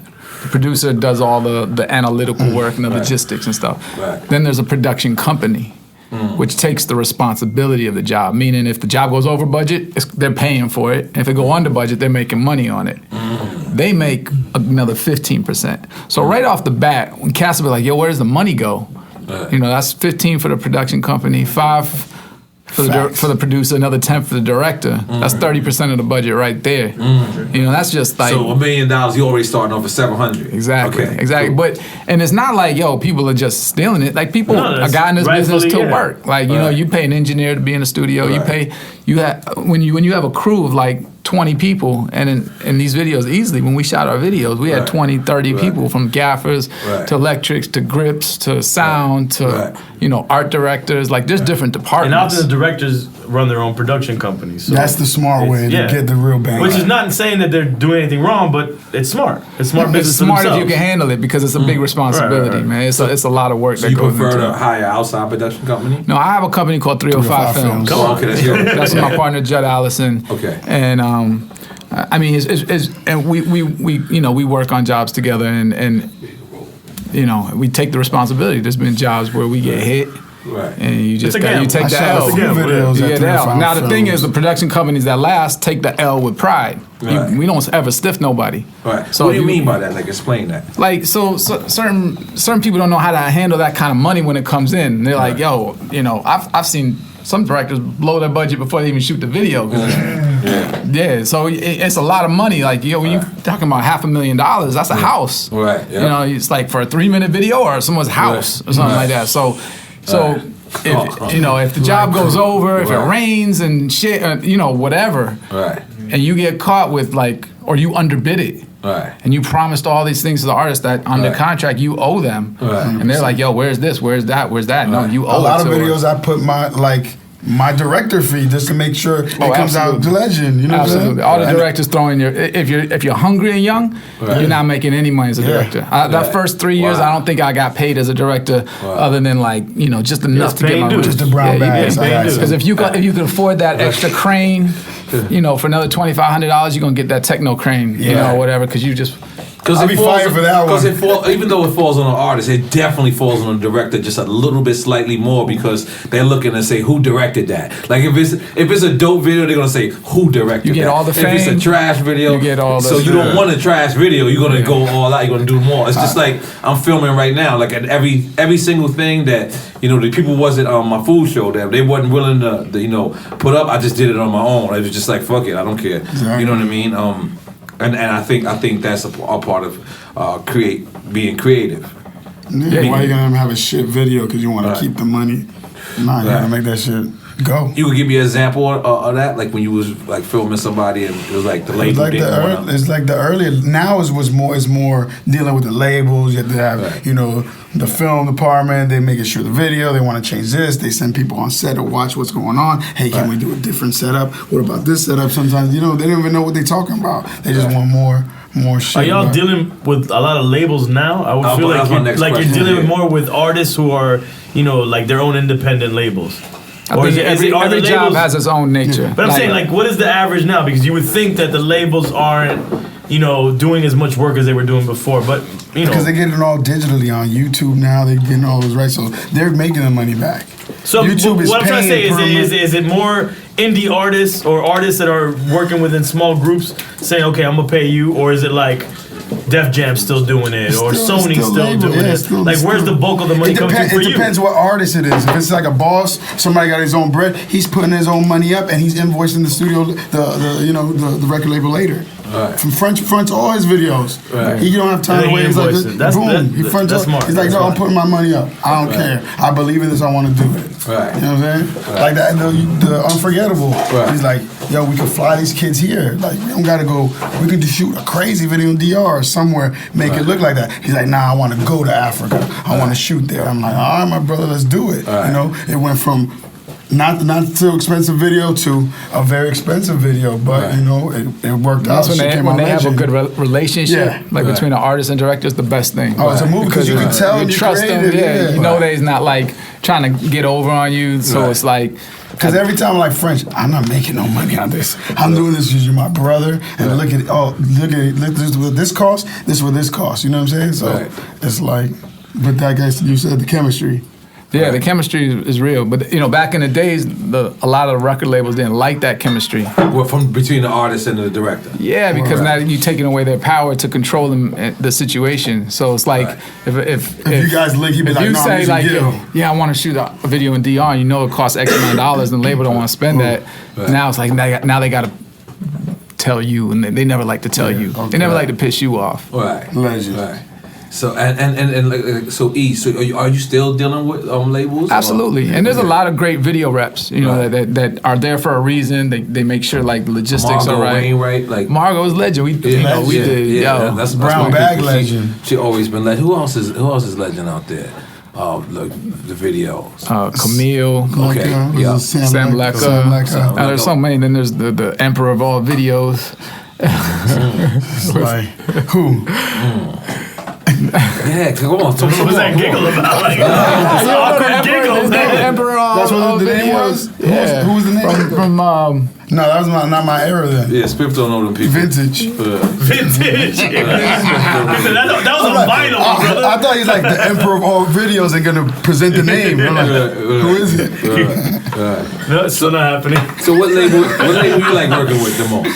It doesn't matter. As long as I'm in their system, I get the check. Because if you're not in the system, like, you're not in the Universal system. And Universal's practically everybody with It's like a big movie. It's like a big movie. Everybody. It's a movie to get a check if you're not in the system. You gotta W9 it, give them the address. True. The same on the promotion side. Same exact shit. Movie. But when you're in the system already, that shit goes. I'm good. Quickly 2 Buddy style. Now you have a preference on a place you film? It just depends on what the song is. Like I'm saying, like you got treatment. like a city. Like certain people like the other day I was like.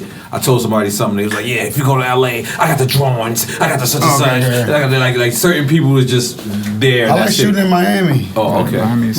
Yeah. Why is Miami that? you got 3 or 5 films. I've shot so many videos in their studio. You can build sets. You can use anything. It's got everything.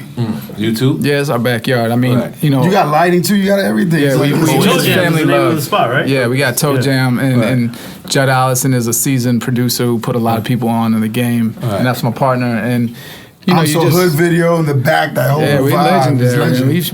We shot Rick Ross's first video. Hustling. Wow.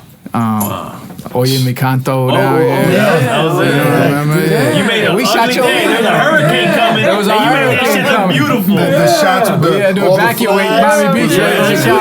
I'm like, I'm out of here. I gotta go board up. The shots with the flags and all the girls. That was at your studio too, or? No, we was on the beach. Oh, we was on the beach. Oh, okay. You really had no idea what was going on with your career, did you? I'm high as hell, man. I'm gonna be honest, man. I'm high as hell. Yeah, the brownie gummy bear. Listen, man. You gotta relax. I'm on some shit called pain codeine. You're trying to kill me. This guy's about to give you heroin. Take a shot of Tiger Ball. You gotta finish the gummy bear. No Tiger. You gotta do Tiger. Look at Mr. Lee. Mr. Lee's looking at a blank screen. I guarantee it. That shit is blank right now. He's like, I'm busy right now. I'm gonna take one if you take the finish the gummy bear. That Texas for 2 hours. You gotta finish it. Nah. I'm good. I'll take a little shit. I'm gonna go urinate. All right, yeah. I want to smoke a boke. This is a commercial. Tiger Bone is like a energy drink. Like it's like it's a bing bing bang bang. Yeah. A libido vibe. But isn't it called Tiger Bone because it's crushed Tiger Bone and No, that's the old. I did research when we started drinking it. And the original Tiger Bone, they used to crush real Tiger Bone. But this is not illegal. This is not illegal. No, this version that we're getting here. This version is watered down. But you had the hyper ginseng. Hyper ginseng. That's no more. It's no more. Yeah. This is no more. No more innocent tigers. Can you believe that they think that the Tiger Bone gives engine energy? Oh yeah, in Jamaica they got all type. You ever had Jamaica? That's why I thought you were elephant husk. That's why they kill all the elephants. I know take it to China. Yeah, I know Ivory. But no, they to grind eat it down? they feel it's something that's for the health. You have something on the road called Turtlehead Punch. Turtlehead Punch. The rhino. I know a nigga named Turtlehead in Arizona. Big him up. Big him up. I doubt he's endangered. Yeah, you want to sit down? Guys. Yeah, my brother. We know. What's in the turtle's head? That's Africa. They have Manishwata is gold. It sounds like Gil's headed towards the Tiger Bone. Come on, you can have one shot. It's herbs. Because I don't know if y'all know. Not the Tiger Bone. I don't know if y'all know. It's definitely. But we celebrate our artists here. When a person comes here, we celebrate them. No, get the fuck out of here. We haven't had too many behind the scenes guys. The guys who make me as a hip hopper, me who make me look good on camera, make me look like a star. So we gotta salute our people. We gonna make noise for Gil Green and Spiff TV tonight. I'm very proud of Spiff. You know what I'm saying? Go ahead. You gotta do this shot too, Half man. a shot. Very proud of you. To get my joint on. You know what I'm saying? I'm proud of Gil Green too. Oh God. Yeah, you should. Phone time video. He was the little guy on set. The next thing I knew, it's beautiful. You know, take that mini shot. Come on, times two, buddy. For me, it's great to because you know I can see. Come on, guy. I can see young. No, now you went heavy. No, you good. Come on, let me get some. All right. Cause see, what's beautiful is I see your come up story, I see his come up story, and we can all just sit back and share because we're all here for one reason, and it's the love of the music. I mean, me personally, the money comes second, maybe not even second to me, third. It's like, you know what I mean? I like me and EFN for Drink Champs. We did this shit 6 months, maybe 7 months. No paper. In fact, we would salute Outta. No, Outta. Chichi, get the yayo. All right, let's go. In fact, I'm gonna correct that right now. Look, Gil trying to one us up. He pulled out the motherfucking milk. He's like, that shit got mad sugar. He pulled out the second Nestle milk. Strawberry. That shit is killing my chest. What's crazy? Well, why do you like it if it don't taste good? I don't get it. It's just because this guy's an asshole, man. Yeah, pretty much. I agree with you. Right here. I agree with you. But whatever. We go down the rabbit hole. We're all Amber Rose took it. Amber Rose took like 4. No, she was in. She wanted more. She wanted more. She's legend. Yeah, they be hating on Amber Rose. They gotta relax. Nah, she was a great guest, man. I posted a picture of her on my food show, and niggas was like, yo, watch you on. Like, this is my food show. They gotta relax. This is a whole different show. We out here with different shows. You know what I'm saying, EFN? Right. Tell them about coming home, baby. I'm coming home. Colombia, right? That's Colombia's next. We're editing right now. Coming home, Colombia. Editing right now. You know what I mean? We have Vietnam, Haiti, Cuba, and Peru already in pocket. That's out right now. Coming home, Colombia. Episodes? Yeah, it's a documentary series. Yeah. The last Tiger. Crazy Hood was out there sniffing cocaine. No. You know that's actually on your side of the family. Yeah. No, it was we split family members that were part of I was watching. For the record, I was not in country anymore. I was not in country That's how they anymore. do it. As soon as you turn your back, this is your crew. No, my crew's foul. I'm like drug free, and then when I turn around, they all drugs. That nigga said, I was watching. This guy's Illuminati out here, man. Beautiful fucking times, man. And he was pure. Beautiful. Hey, listen, man. Let the guys get loose, man. Let the hair come out sometimes. They gonna lose their hair. Let the hair come out. But it was crazy though. Gil, the Colombian video, I had to cut you off. Right. In Colombia, the police had the bricks. Yeah, they were sniffing too? No, they're like, here you go, I need some? Oh, word? Yeah. Like offering you cocaine? Yeah. Yeah, this is dope. Half a brick, $250 or some shit. This is like how I picture it. It's mad racist. Yeah. It's how I picture it. It's how I love Colombia. Colombia was dope. Yeah. Dope. No, but it was dope because we did it with a video budget. So we got police, we got the army with us. We sliding. Oh no, we had none of that. It's a movie. We had none of that. And so they had Miss Columbia in it. A movie. Yeah, we had everything. We shot for 2 days. I went to a strip club, right? And the strip club, the girl lit the floor on fire, and she started climbing on the top of the shit. I never seen no shit like that in my life. So if she falls, she dies. If she falls, she's gonna like be her burned. life depends on her climbing the ball. She falls through the green burn. I think she died. You would have watched that. I've never seen some shit like that before. Strip club in Miami right now. Wait up. And then she put some theme music. Was like some I can see that in Miami. Going. I can see that in Miami. It was like some violent, big fucking movie theme shit. And it comes and the dude lights it on fire. Goes. How many of them gummy bears you had, bro? Nah, this is real. This is real. This is real. This is facts. In Colombia, you was there. This is your video. I don't think he wants to own up to Colombia right now. I'm gonna own it. Medellin was off the chain. Yeah, Medellin was awesome. off the chain. The women there were incredible. The casting tape. Sometimes I just go back and watch the casting tape. Like it's there was 60 girls that came in, and I say 58 were dime pieces. Straight up dimes, man. Nah, I almost don't even want to put that out there because people know about Medellin. They know about Medellin. So it's crazy. And the cocaine too, right? Spiff TV. And then what's cool too is how you get.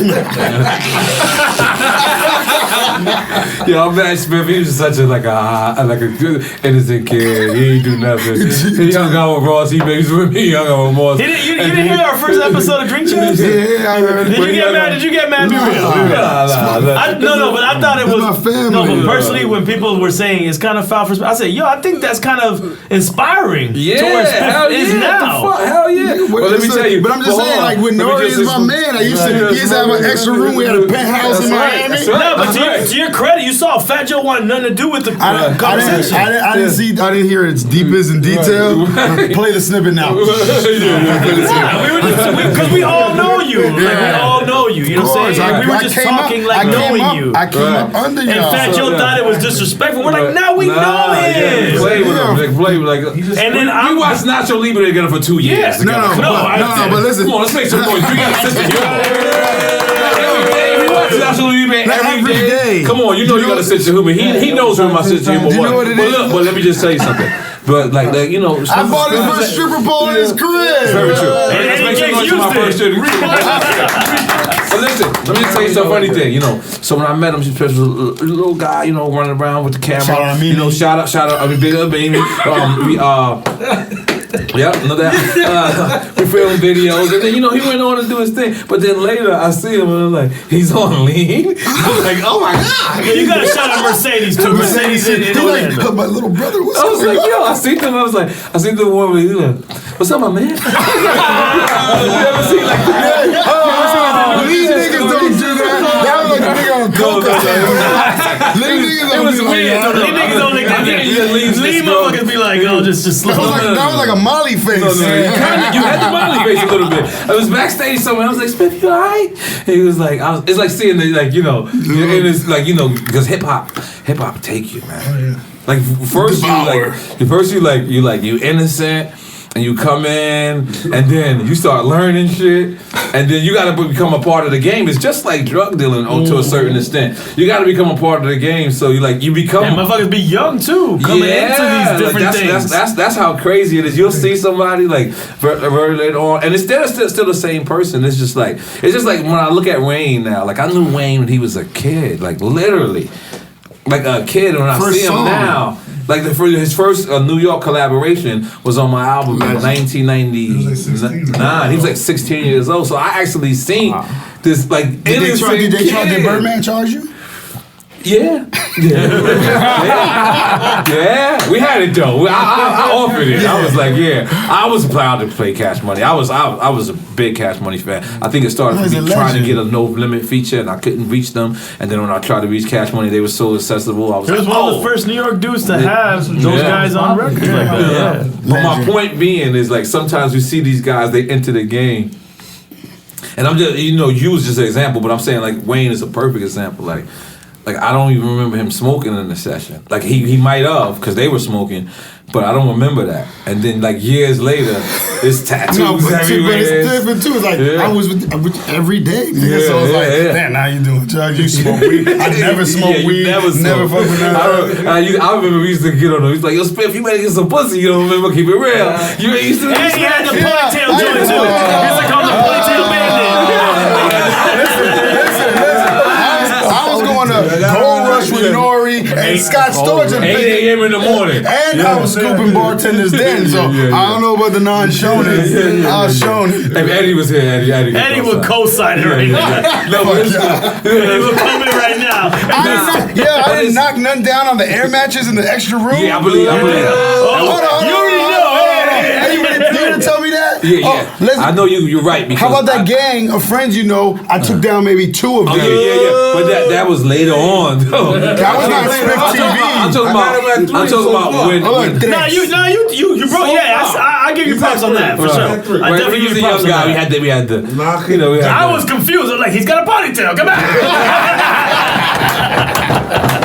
Yo, it's beautiful. It's beautiful to sit down and see people's growth and see me be sincerely happy for you. Me be sincerely happy for you, because although I ain't see you, from the very, I've seen you right at the middle point for what you're doing, and it's dope for us to salute each other and celebrate each other. I think we did something the other day with Prodigy, obviously because he passed away, and as good as we felt about doing that, dedicating it to us, we also want to give these people their flowers where they can smell them and give them their trees when they can inhale them. So what we decided on Drink Champs is like every once a month, I want to honor an artist like that's alive.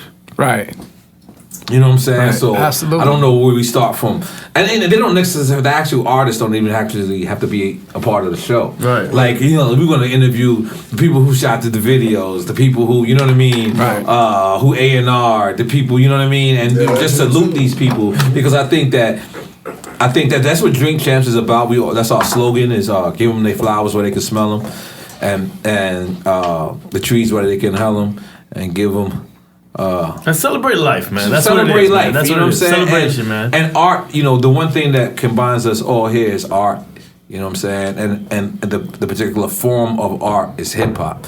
So why not celebrate it? And that's why you guys are here. You guys are the people who bring the visuals to life for us. Me as an artist, I can sit there and write or something, but I would have to always call a Spiff or a Gil or a Sway or Will Millions or you know what I mean. Nick Queston. Who else? Who else out there? Garcia. And now a young Rich Blanco. Oh, Rich Blanco, you know what I'm saying? So, and then you guys are the guys that bring it to the forefront. So now, feature films. Didn't you film on French Montana? Yeah, we shot one. I'm like in editing right now, so we like 99% done with it. But you shot your first movie too, was Legend. And what rap group was that movie? Man, this is how I actually got on when I was first working with Nick. A movie came through Loud in a script, and Nick was like, look, they want me to do this movie. I'm busy doing these $1 million videos. I think they had $100,000 for the budget. For a whole movie. For a movie. It was 3 6 Mafia Choices. He directed that. And man, I flew out to Memphis. We shot the movie in 10 days. This is some real Bowfinger.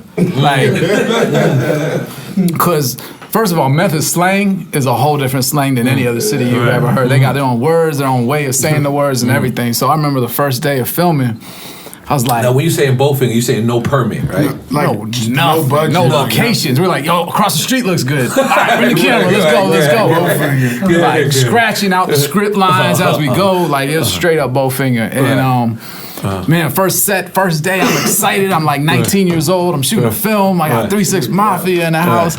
And first scenes like DJ Paul and Juicy J. And they like, man, yo, finna get the tone, put it in the car, and put the car in the dunk, the fun tone, and get the choppers running. Man, I know a word they was saying, right? Because it's like, man, by the end of the movie, no, they became fluent by the end of the movie. I didn't know what the tone was. I didn't know all the script. Yo, I just said, it looked good, it sounded good. I was like, all right, we got it. Let's go to the next scene. And that's how we shot the film. And I love those guys because after that, it went platinum. Like it was #1 home video. They made a boatload of money. And then they gave me their first, pretty much after Trick Daddy, my next 4 videos was all 3 6 Mafia. Don't Save Her, all the Project Pat stuff. You were around plus with them classics. Two-way freaks, all that stuff. We had 2 ways. And so like Paul became a real good friend of mine, and Juicy J, they just so much love. Like they give you so much love. And shooting in Memphis was crazy. I mean, it was like every day was a crazy scene. Shootouts and bus shootouts. It was legend. For $100,000 back then. $100,000 on film. So it's legend. But that was still. Was it considered a little bit of money back then? No, they were independent. That was not enough. They were independent. No, that's not. That was like film. That was like these guys want to do their own film. All right, we'll throw $100,000. They can have fun with that. All right. And so we just made something, and it was so legendary, like in Memphis, that even John Singleton was a fan, and like he came, he's like, yo, I love Choices. He came to our video set and was like, I love Choices. I'm about to do a movie. I'm gonna executive produce a movie that was Hustle and Flow, which is based on the Memphis thing. So like he was a big fan, and he's always been supportive of my career at an early age. And I was learning and still learning today. I watch these guys' videos and learn. So that's just in the process. And you had that documentary that you did about the good cause the Kickstarter joint. Talk about that cause. Yeah, man, just like you never know. As a filmmaker, you never know where you might end up. So I had a friend of mine that, Jeff Fogel, who has Lou Gehrig's disease. I used to coach basketball with him back in the days. They wanted to shoot a PSA. I'm like, let's shoot a film. And my father died of a similar disease, so I knew a lot about like the neurological diseases. So I just called up like some friends, like Udonis Haslam, who's home team all the way, got the Miami Heat involved. We raised the money on Kickstarter, shot a film, showed it at the Miami Film Festival, and raised a lot of awareness about it. So you could take these film, like what I learned in hip hop, and apply it. Like Nick is going to Syria right now and filming stuff. So it was really our training ground to be a filmmaker and eventually do and spread the love and do good things, man. That's applaud that. Because that is your next step. Is you going on full-fledged filmmaking? Absolutely. And are you interested in doing a 2 Live Crew story? Me and Luke are really cool. Did you uncover something I can't speak on it. He looked at me, he already said yes. He looked at me like, do you know? He's like, that wasn't for drink champs. No, I would have loved. I found his book. to be amazing. And I know you had him on here, but I don't know if y'all really read his book because no, I did. I don't read. He's overrated. I'm sorry. You gotta read his book because Miami culture is deep. Sorry, no, I'll listen to a book though. Listen to it. Because that book is what the story that needs to be told. And anyone that knows the real politics of what happened to Two Live Crew legally with his catalog knows that a movie that's if everybody on the same page ain't gonna be right. So I really feel the story is actually there's a really good Luther Campbell story. Instead of going Two Live Crew. I mean, I love Two Live Crew, but unfortunately, like everything they did was paramount as far as like breaking like barriers for people. But when you read his story and coming up from Miami, there's a tale there. And I hope that he gets to tell his real story. That's all I hope. Like people have this controversy with Tupac and Luther Campbell is our figure in Miami. And, do you think it helps that if you want to do a feature film on somebody there alive? Like because you always get something a little lost if the person's not there. Like we had this discussion on Drink Champs last week. At EFN brought up a point which I agree with. He said that he felt like Straight Outta Compton was like the best biopic for hip hop so far, and he said he feels like it's because out of 5 of the guys, 4 of them are still alive. You know what I mean? And on set. You know what I mean? Do you think that's an important part of doing that? I think it'd be great to have the guy that lived the life put his input into it. Like that's how they do all the mob movies. That's the best consultants you could have. Yeah, by far. I mean, he's a great critique. I also feel like there's so many processes, like so many people involved in making a film. I mean, if you start with the script, if the script ain't right, you're just wasting your time. Then you got the actors and everything. Bill Garcia, he said that last week. We're gonna continue. Yeah, but absolutely, like there's so many different aspects of filmmaking that it can go wrong in so many different ways too. Like they just swapped out the directors of the next Star Wars. The Han Solo movie. I mean, Michael K. Williams in that. So what does that mean? Like that means they started. That means filming? It would have been real interesting to see John Singleton's take on Tupac. It would have been real interesting to see F. Gary Gray's take. Which they swapped out John Singleton, right? He was originally and he said it on. But that happens a lot, right? Like Benny, fourth quarter directors got to step in and shoot, right? Yeah, it's a signature because you could tell the story so many different ways. Like you could tell your story from so many different vantage points and stuff. So it's really the director has to put his signature on it and understand storytelling. And I thought the Eminem movie was great. I thought we don't never talk about that. And he's alive. And he's alive. He's there. He's a biopic. He played himself. Yeah, that's kind of hard. So like I would always do that. Like if I was to do my movie, I would be like Howard Stern's. Like Howard Stern's was like I just think like Howard Stern's was Howard Stern's. And Eminem was Eminem. That was all.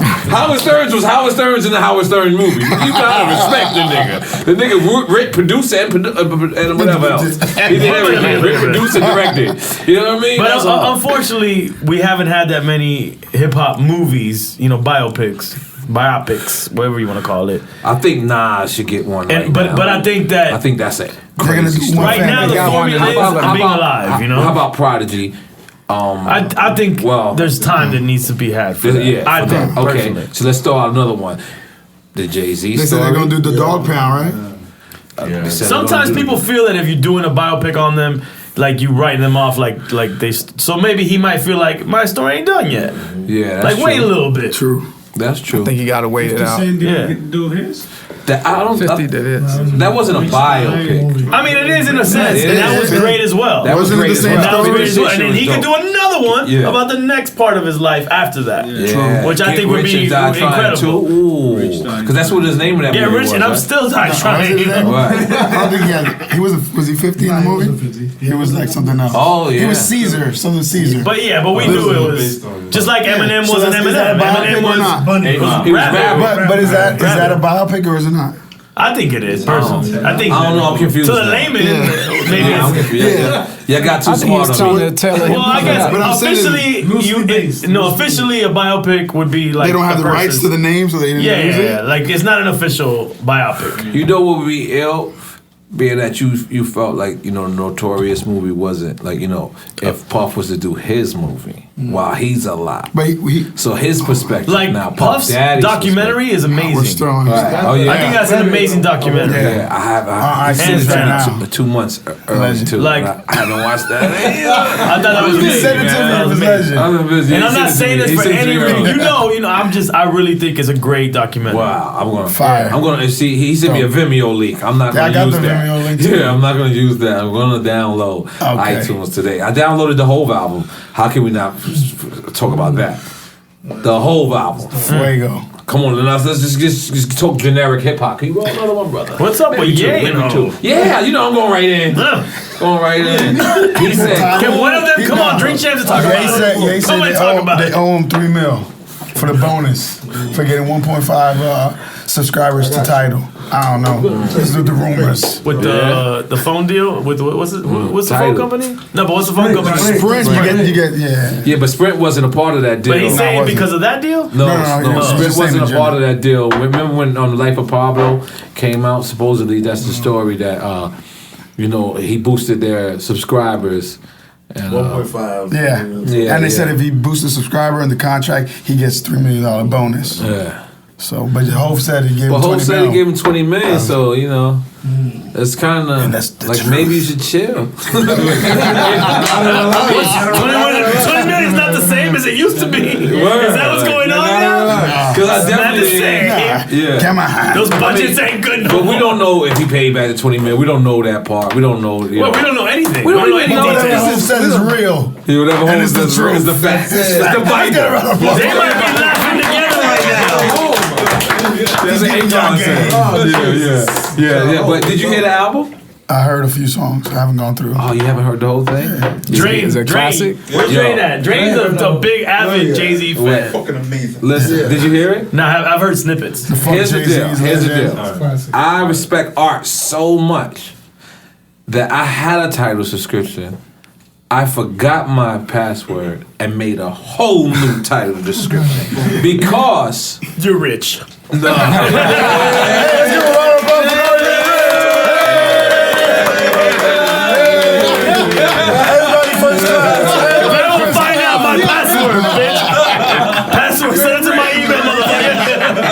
Because here's the deal. I respect art so much. The man wanted people to hear it in its totality. That's why you can't really rip songs. You can't. It's a total project. So as much as it's dope that you heard a song, it's like you're not getting the whole project. Right. It's a story. It's a story. It's a one whole. So I had to and like a friend of mine is Diego. He's like, what happens if I get the Tidal stream, download it to CD, and then take it off? And it's like, no, you gotta respect art. Like that's like a person painting something, and then you taking it home and saying, well, I'm gonna throw pink on it. Why did you buy it? Right. Like, respect the art. If the artist wants you to hear it in that way, you should hear it in that way. And I'm telling you, you gotta listen to it all the way through, all 10 of them. And it's crazy because he could have went in and did these soft records. And what I mean by that, he could have did radio filling records. But he doesn't have to anymore. No.ID, which is incredible that he did the whole album. Yes, shout out to No.ID. He's like this era's DJ Premier and all that. He's like this era's DJ Premier, like almost. Yo, he's like that era and this era. Yeah, he's soulful. He goes back. He's so soulful. Like people just, No.ID is incredible. People are, mentioning how he this Kanye obviously, and took shots at Al Sharpton, but forget. Let's take all that away. It's just a great piece of art. They give game on a lot of stuff. He says a lot of stuff. You see all those memes? It's like a viral meme attack. All Hov quotes. Right, all Hov quotes. Yeah. That's crazy. Have you ever worked with Jay-Z? Nah, that's one of the artists that I always bucket list vibe. Yeah, I mean, I have Jay-Z's record when he was rocking the Kufi, the Originators from when he was with Jazz, and and I was a fan from back then, and to watch his development and take over, it's like you know, again, they're talking about 88. Right. You know. I got to shot some behind the scenes footage. That was good enough for me. You know, just like him and Ross talking and backstage, just shooting footage like that. But never like a video, but the closest. Right. That's dope. It counts for something. Right. That's dope. Hell yeah. And so, who else would be a dream job? Ooh. Man, like artists that aren't afraid to take chances. I think Coldplay, I'll do that. That'd be a legend. Coldplay. That'd be a legend. That's your dream? Yeah, that's my dream. That's hard. How about you? Shoot, Outkast was one of those groups. Pick up the big boy. Together, please, Outkast. We just had Big Boy and CeeLo Green on my food show on the right here. Coming very soon. We need you guys. Oh yeah, I gotta check out Boomniverse. Boomniverse. Yeah, I gotta check that out. Big Boy, definitely Drink Champ support that. You know what I mean? We just had a We need an Outkast album, please. Andre, please. You know, I got some good talk with him on the food show. Please tell me they're working on something. I don't remember how we answered that. Because we were fucked. I was not only regular drunk, I was food drunk. Like you were sleepy and drinking. Like, the chef just kept bringing out shrimp. And they was like, we're just going to bring you Big Boy's favorites. And I was just like, damn. Like, it was just like I don't even think I ate. Like, I ate the appetizers. I ain't make it through. Like, I was just like so. Then I had to do Magic City after that. I learned that you gotta relax when you're filming a food show. You gotta relax because you gotta just make it for camera. That's it. That's it. You just make it for camera. Then be like, you good? All right, cool. Relax. You gotta eat somewhere else. That's crazy. So I'm getting off. You know, this is my new career, I guess. You know, sitting down with a good friend of mine. Congrats on that, killing number one. Yeah, number one for how long? We turned to a TV show now, so for most of our fans that's tuned in, still with us audio. Starting when? End of July. End of July, we turn into a full-fledged TV show. But we still gonna be a podcast. Full-fledged on Revolt TV? Yeah, Revolt TV. Shout out to Puff and everybody at Revolt TV. Ramon Dukes, Derek Ferguson. Zach Baggett. So the only way to watch the show will be on TV? The only way we be on TV? No. Well, it's gonna air first, like the premiere of it will be on television, and then it'll be on audio and podcast, and then it'll be online for people to stream who don't have Revolt TV. Yo, I just want to send a big shout out to FN because in Miami, FN? Yeah. EFN. He's Miami. Go ahead. Yeah, like when you're talking about hip hop in Miami, that's like the foundation. Like, and then a lot of cats in Miami are kind of fickle with it. Like, it's trendy sometimes, but then there's some hip hop heads, and if you're a hip hop head, you know that the foundation is there with Crazy Good, and it's like, and to see y'all two team up and do what you're doing, like over the years. Like EFN brought N.O.R.E first time in Miami, first show to Miami. Yeah, man. So thank you, bro. Appreciate it. I got a question for Gil. If you could shoot somebody's video past, like anybody's video. That's a good question. Wow. Dead or alive? For you first. Dead or alive? Yeah, I'm saying any Jimi Hendrix and shit. I mean, James Brown, Bob Marley. I'm gonna tell you once. You gave me two. I do Michael Jackson. Michael Jackson, I was about to shoot because me and Con were rocking out like Michael Jackson. So Akon, his last recording. Remember a friend that prank called us and said nicknames. And Akon, I was doing all of Akon's videos at the time, and he called me. He's like, "That was a Ralphage prank call." That shit. Yeah. They had said, get ready. I was hyped, man. He said, get ready. Man, I'm gonna throw you this Michael Jackson thing. We just finished the studio. Boom. And the song is phenomenal. It's like the last song that Michael recorded. That would have been crazy. And man, I was getting goosebumps because I seen Michael Jackson in the Orange Bowl.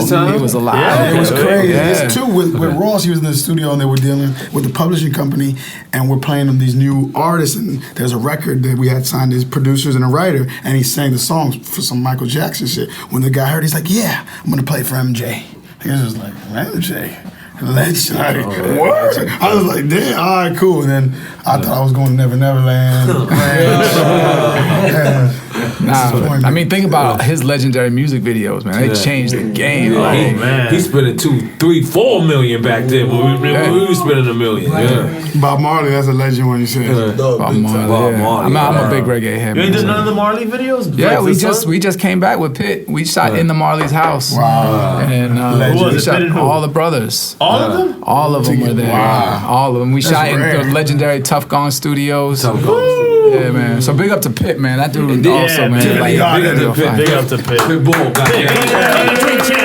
Top Golf Studios. That's where Jay-Z was just at, right? With Kingston. Damian Marley.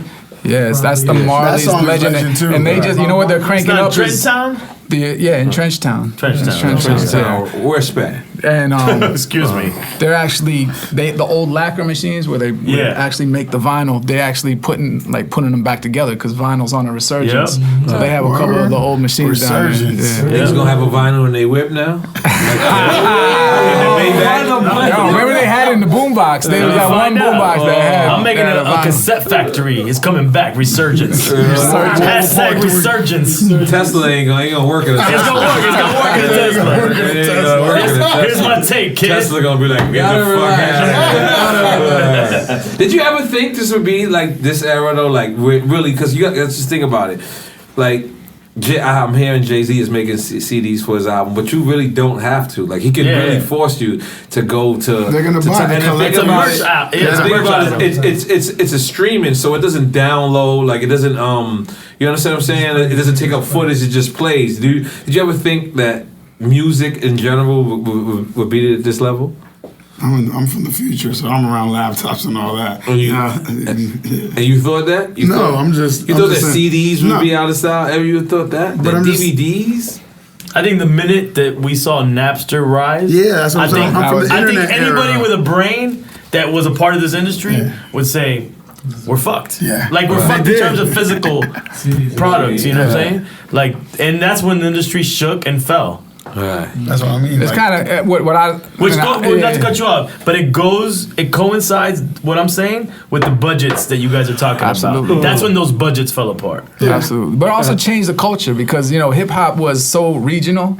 And so for you to understand Miami, you actually had to get to Miami. For you to understand what hip hop was, you had to go to a party. Yeah. Now someone put in on the internet and you can get gold grills in Japan and you can get a 5-finger Which they ring. got it. Like it's like there's no more like of that underground culture that I thought was a really cool niche. Or even originality. Yeah, like Okay. we used to go to Blue Note Records and go through all Card of jewels, and we would try to find out the samples. That was a big thing. Like, what is Pete Rock using? Oh, he's got Cal Jader in there, and then we were learning about jazz music from hip hop music. Like it was introducing us to a whole new thing because Pete Rock and Premier are digging in the crates, and it opened our heads, as musicians. Like I appreciate these people touch hip hop. Absolutely. No, he did. Yeah. I'll tell you DJ and MC. I'll tell you the downfall though. What was your MC name? Gil Green. Gil Green. Was it? What was your DJ name? I didn't even know that part. Gil Green. Gil Green. Where's the director name? Gil Green. Who was your porn star name? My Gil I'm gonna tell you the downfall though. That sounds like it when you say it. The downfall of the internet when I've been traveling doing the documentary series, the Coming Home series, is that although they do have Go Grills in Japan or in Korea or they do trap in Vietnam, which I'm going and I'm seeing all this, they don't understand everything we're saying. So they're just trying to figure it out and it gets lost in translation. Yeah, absolutely. Should And get that's- lost in translation here. I don't know these mumble rap niggas be saying. You're right. So imagine how much worse. Yeah. But I'm Tell them don't worry about it in Japan. I'm with you, nigga. It goes bad. I'm just saying, we gotta think. This is what I'm trying to say. Like, we gotta think as a culture, because I think hip hop is the #1 cultural export around the world. I agree. You know what I'm saying? In terms of music culture, it's everywhere. I tell people I'll go to Mongolia for the next Coming Home. They're like, you think there's hip hop? Of course, there's hip hop there. A fucking camel's rapping. I don't give a fuck. Wherever I go, there's a rapper, there's a b-boy, there's a DJ, there's a graffiti artist. You know what I'm saying? Yeah. Now, the thing is, we're starting to lose our grip on the influence. But whatever influence we have, they don't understand it fully. So sometimes some of the music or some of what's going on, they don't fully grasp it, and then it gets manipulated or it gets muddied or dirty. You know. I personally feel that that's what happened in hip hop with ourselves. Like there's a whole movement that I thought is lost, and that was the consciousness movement. Right. And like I just think young kids don't realize the power that they have with hip hop. Like when KRS-One got 20 of the best rappers together on a record to make a point about something, and had everyone that was dope. We need to unite. I want to do a documentary about that. All right. That's a project that I want to do. That's a Miami thing? No, not a Miami thing. Self-destruction. It's a hip hop thing. That's like you want to be a part of it? Let's go. Come on, come in. But what are you saying exactly? About the idea I have for a documentary? Yeah. I want to study what happened. Self-destruction when it came out was a conscious record with a message about stop the violence, right? Can you see it? Yes, I can. No, I'm not gonna sing it. Heading for self-destruction. Oh, hold on. And you're breaking everything. Niggas don't want us to be positive. Like, you started singing it, a knife fell out. Goddamn. The Colombian, the knife fell out. But look, actually, he provides me a good idea. Like, not a good idea, but a good segue to what I'm trying to say. You kind of clowning a little bit because no, I'm high. No, it's good because that was a dope ass record when it came out. I know it. It was a cool ass fucking record, and nobody's been able to recreate a record with that kind of message to have that kind of resonance to the youth, where the youth was like, hell yeah, self-destruct. Ain't nobody been able to do that since self-destruction. But to answer you, that's what kind of Jay's album is about. It's kind of like the empowerment of our people. He's saying like, yo, listen, if you're gonna sell drugs, take your drug money. I think you seen the Boozy video. The Boozy? Boozy I think it's Boozy that was upset about the Jay. Little Bootsy. Oh, Boozy. Yeah, Oh, it's Bootsy? I don't know. Boozy. What the fuck? Was it Bootsy now? Bootsy Collins from Funkadelic? Make up your mind, bro. What generation are you in, dog? He's not on the planet right now. I said Boozy, he said little Bootsy from fucking Funkadelic, man. Wait, but yeah, what are you trying to say? Nah, he did a video. I just happened to just see this really quick, so I don't even know all the backstory. He was mad because Jay-Z says the line about the phone, putting the money like a phone, and he does that all the time. Yeah, so he's talking about I think he said Louisiana culture, and I mean it's just a disconnect. Yeah, I forgot what my point was, to be quite honest with you right now. Okay. You don't remember what my point was? No, you should have remembered. You said Boosie. No, he said Boosie. About the record, Self-destruction. But why would you talk about how you want to work now? It was you. Yeah, it was I had a brownie. Gotta relax. I forgot. One more shot of Tiger. Yeah, we're not smoking, we ate it. How you got high too? Hold on, let's do one more shot. No, I can't fuck this shit. Come on, Amber Rose did 4. You gotta do 3. You calling him Amber Rose? Amber Rose did 4 too. 3. You can't say anybody else's name. You can't let the girl be. I put Amber Rose in her first video. Hold on. Vacation. No. Jeezy Vacation, no? She had hair. My city, what is it? With Little Bootsy? She was on vacation too, right? What are you talking about? Yeah, but I don't know. She had long hair. She had a wig. But Put On was first. Who found her? Margot. Margot You really don't have to give me to Margot did. Yeah, Margot actually gets props for that. Margot discovers all the Bro, what the fuck is that guy? Yo, man, I can't take that. Look, I see we celebrating your career tonight, brother. This is nothing like that. Selassie. Come on, look at mine. My shit is. Well, Sonny gotta catch up. Come on. Hey, look. Oh man, this is not normal. Drink strawberry Nestle quick. Chichi got the yo. Where's my water at? This is not for humans, man. It tastes like battery. I don't care. It never gets better. Well, Amber said it tasted amazing. Pepper steak. I said, holy moly. That's where you know women are made out of. I need to know where you get your pepper steak from. No more Tiger Bomb. That shit gave me a battery acid. But let's big up everybody that came to the Fool Show so far. Amber Rose, Ice-T. This is a Fool Show, y'all. Not I saw Drink Benzino Champs. too, right? Benzino, Waquan, Ice-T. Ice-T, Scott Who's Storch. Waquan? Scott Storch. You see that I picked it up? Who's Waquan? Shout out to Raekwon. I don't know who Waquan is.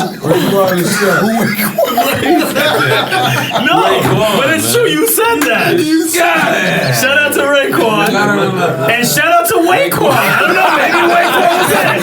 Waquan might have been at the food show. Asian rapper. With grills. He got grills. Asian rapper with grills. Big up, Big Boy, CeeLo, Onyx. We got Onyx Vegas, Ice-T in Vegas, Sonny Anderson in Napa, E40, Ice-T. So shout out, that's just 4 episodes in. We got another 4 that we doing in New York. That's all on location, different places? Yeah. We did Vegas, we did Napa, we did Atlanta, and we did Los Angeles. Yo, it's a budget. Yo, I'm not used to having a budget. That's a budget. Nah, he came back. He was like, "Yo, E, this shit is shit." I thought he did all of them in one day. Yeah, this is how crazy it was. I was walking in my building, and the car service walked up. I was like, "Yo," I just walked. I was like, I called. I said, "Yo, I got car service." They said, "Yeah." I said, "Yo, I'm not used to having car service, my brother." He had to cancel his Uber right there. I had Diego with me. I said, "You know how to use Uber?" Yeah, I know how to use Uber. Come on. I think I was on Uber before. No, you was on Metro PCS before me. Remember we went to Metro PCS. We filled out phones when Metro PCS first came out. We both went, and he got Dame Dash. I know I got Dame Dash, and you got Jay-Z. Yeah. That was the names of our phone because you could put anybody's name. So I would call people because it was a joke. So I would call people. People were like, "You motherfucker," thinking it was Dame. I'm like, "Yo, it's N.O.R.E." My shit was Jay-Z. Yeah. So niggas, because like you could just put anything. That was legend. That was a trap phone. Yeah, that was a trap phone. We had the trap. It's good today. Is it still a? Who are you talking to? What did you say? Is it still around? Is it still around? He got a Metro.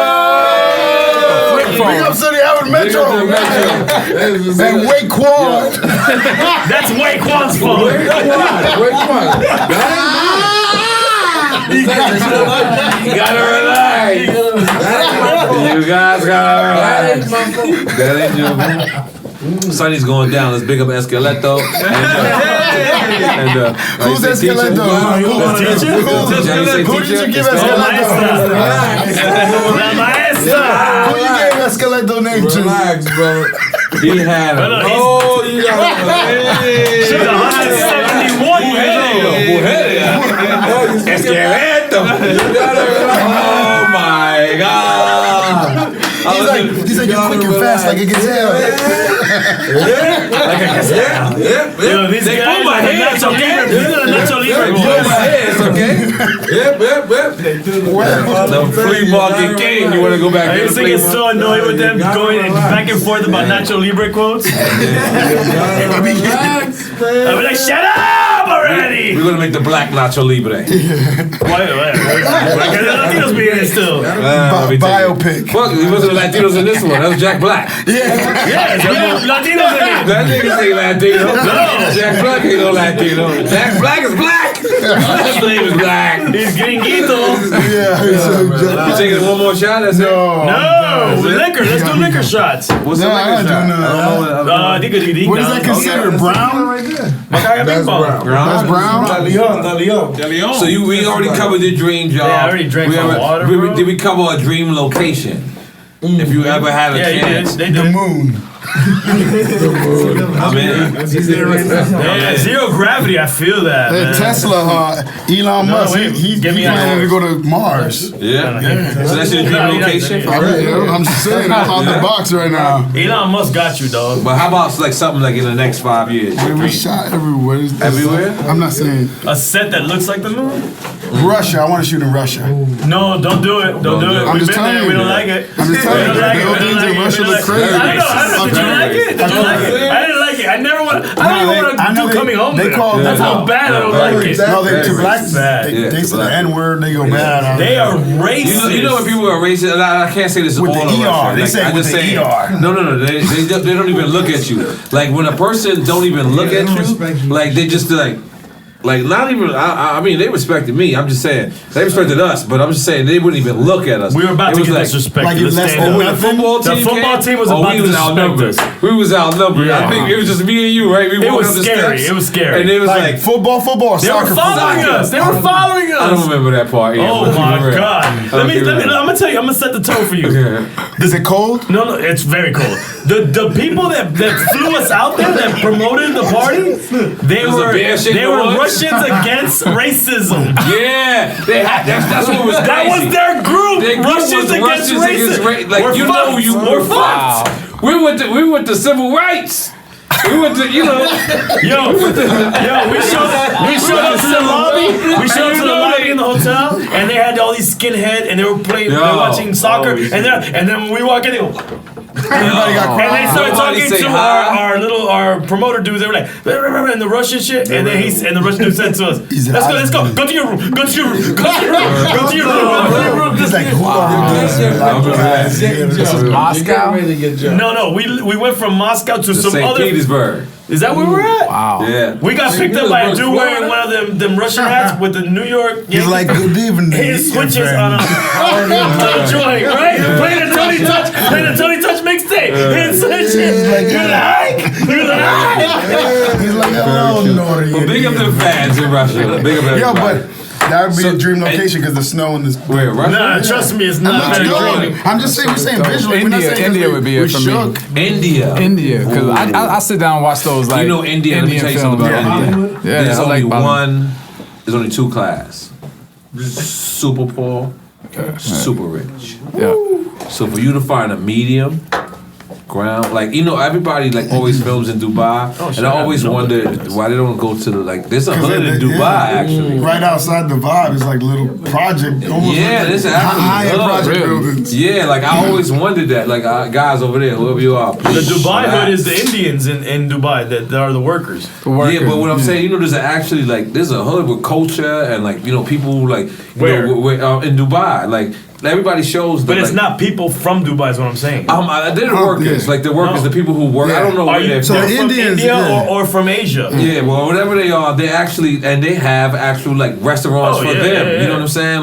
Nobody actually shows that part of Dubai or even film it. Like essentially, if we was to say, "Yo, let's go film in Dubai," you would be like, "Yo, let's go to the Wiz Burj Khalifa." Khalifa. You know what I mean? Wiz Khalifa. You want to go to the Wiz Khalifa? What's it called? Is that a restaurant or a club? I don't know. It's called the Burj Khalifa. It's called the Khalifa. Oh, it's good. He's gonna meet a white Kwan there. He's gonna be white It's Kwan. called the Burj Khalifa. Yeah, how you there? Close enough. Yeah, the beard came out of you on that one, bro. I've been there too many times.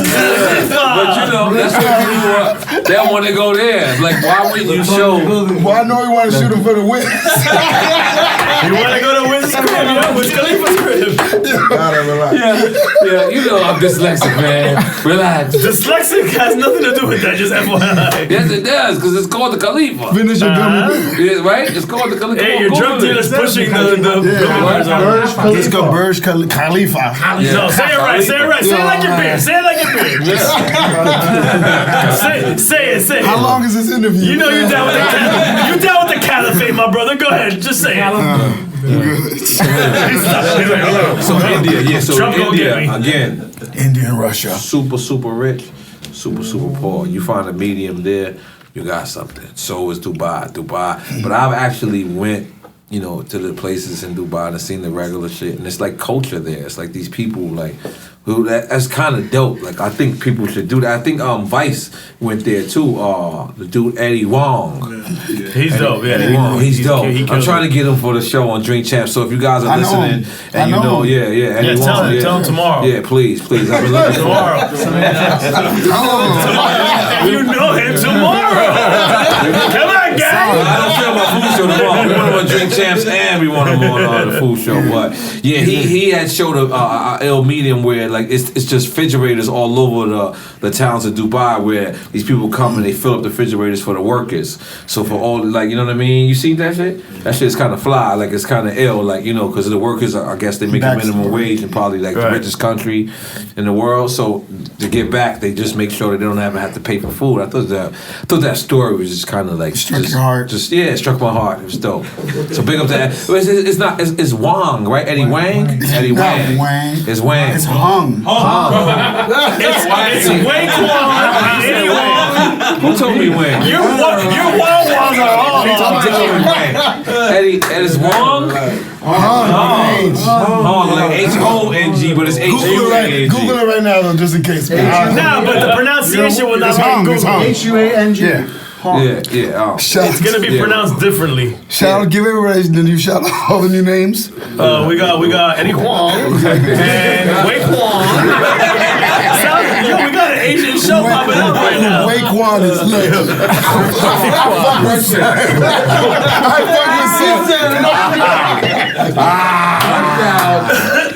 Bad friends, man. Yo. Not to be confused with Raekwon or Eddie Hung. I don't know. I don't think it's Eddie Hung because that sounds crazy. That's his born name.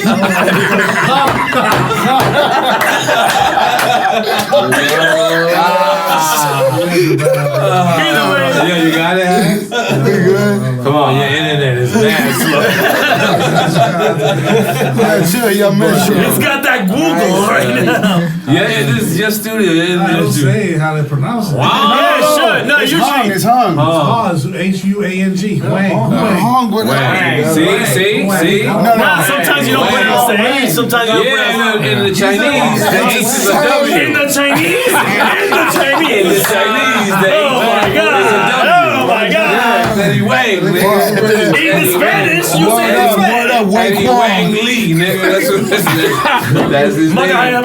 He's the Wei Kwon. Yeah, He's a word Wei up. Kwon. Y'all gotta relax. All right, cool. The joke is over. All right. We're ending this out, man. Gil Green, Spiff TV, man. We thank y'all for coming and bugging out with the Drink Champs, talking about your career. Now, what's next, man? Before we get up out of here, what's next? I've been writing scripts. Yeah. We working on secret stuff. Yeah, we got to go. Taco Taco. And still shooting videos. Like, if you get into film, will you stop shooting music videos if it's something? No, I mean, I always hope to have that outlet because I love music, I love videos.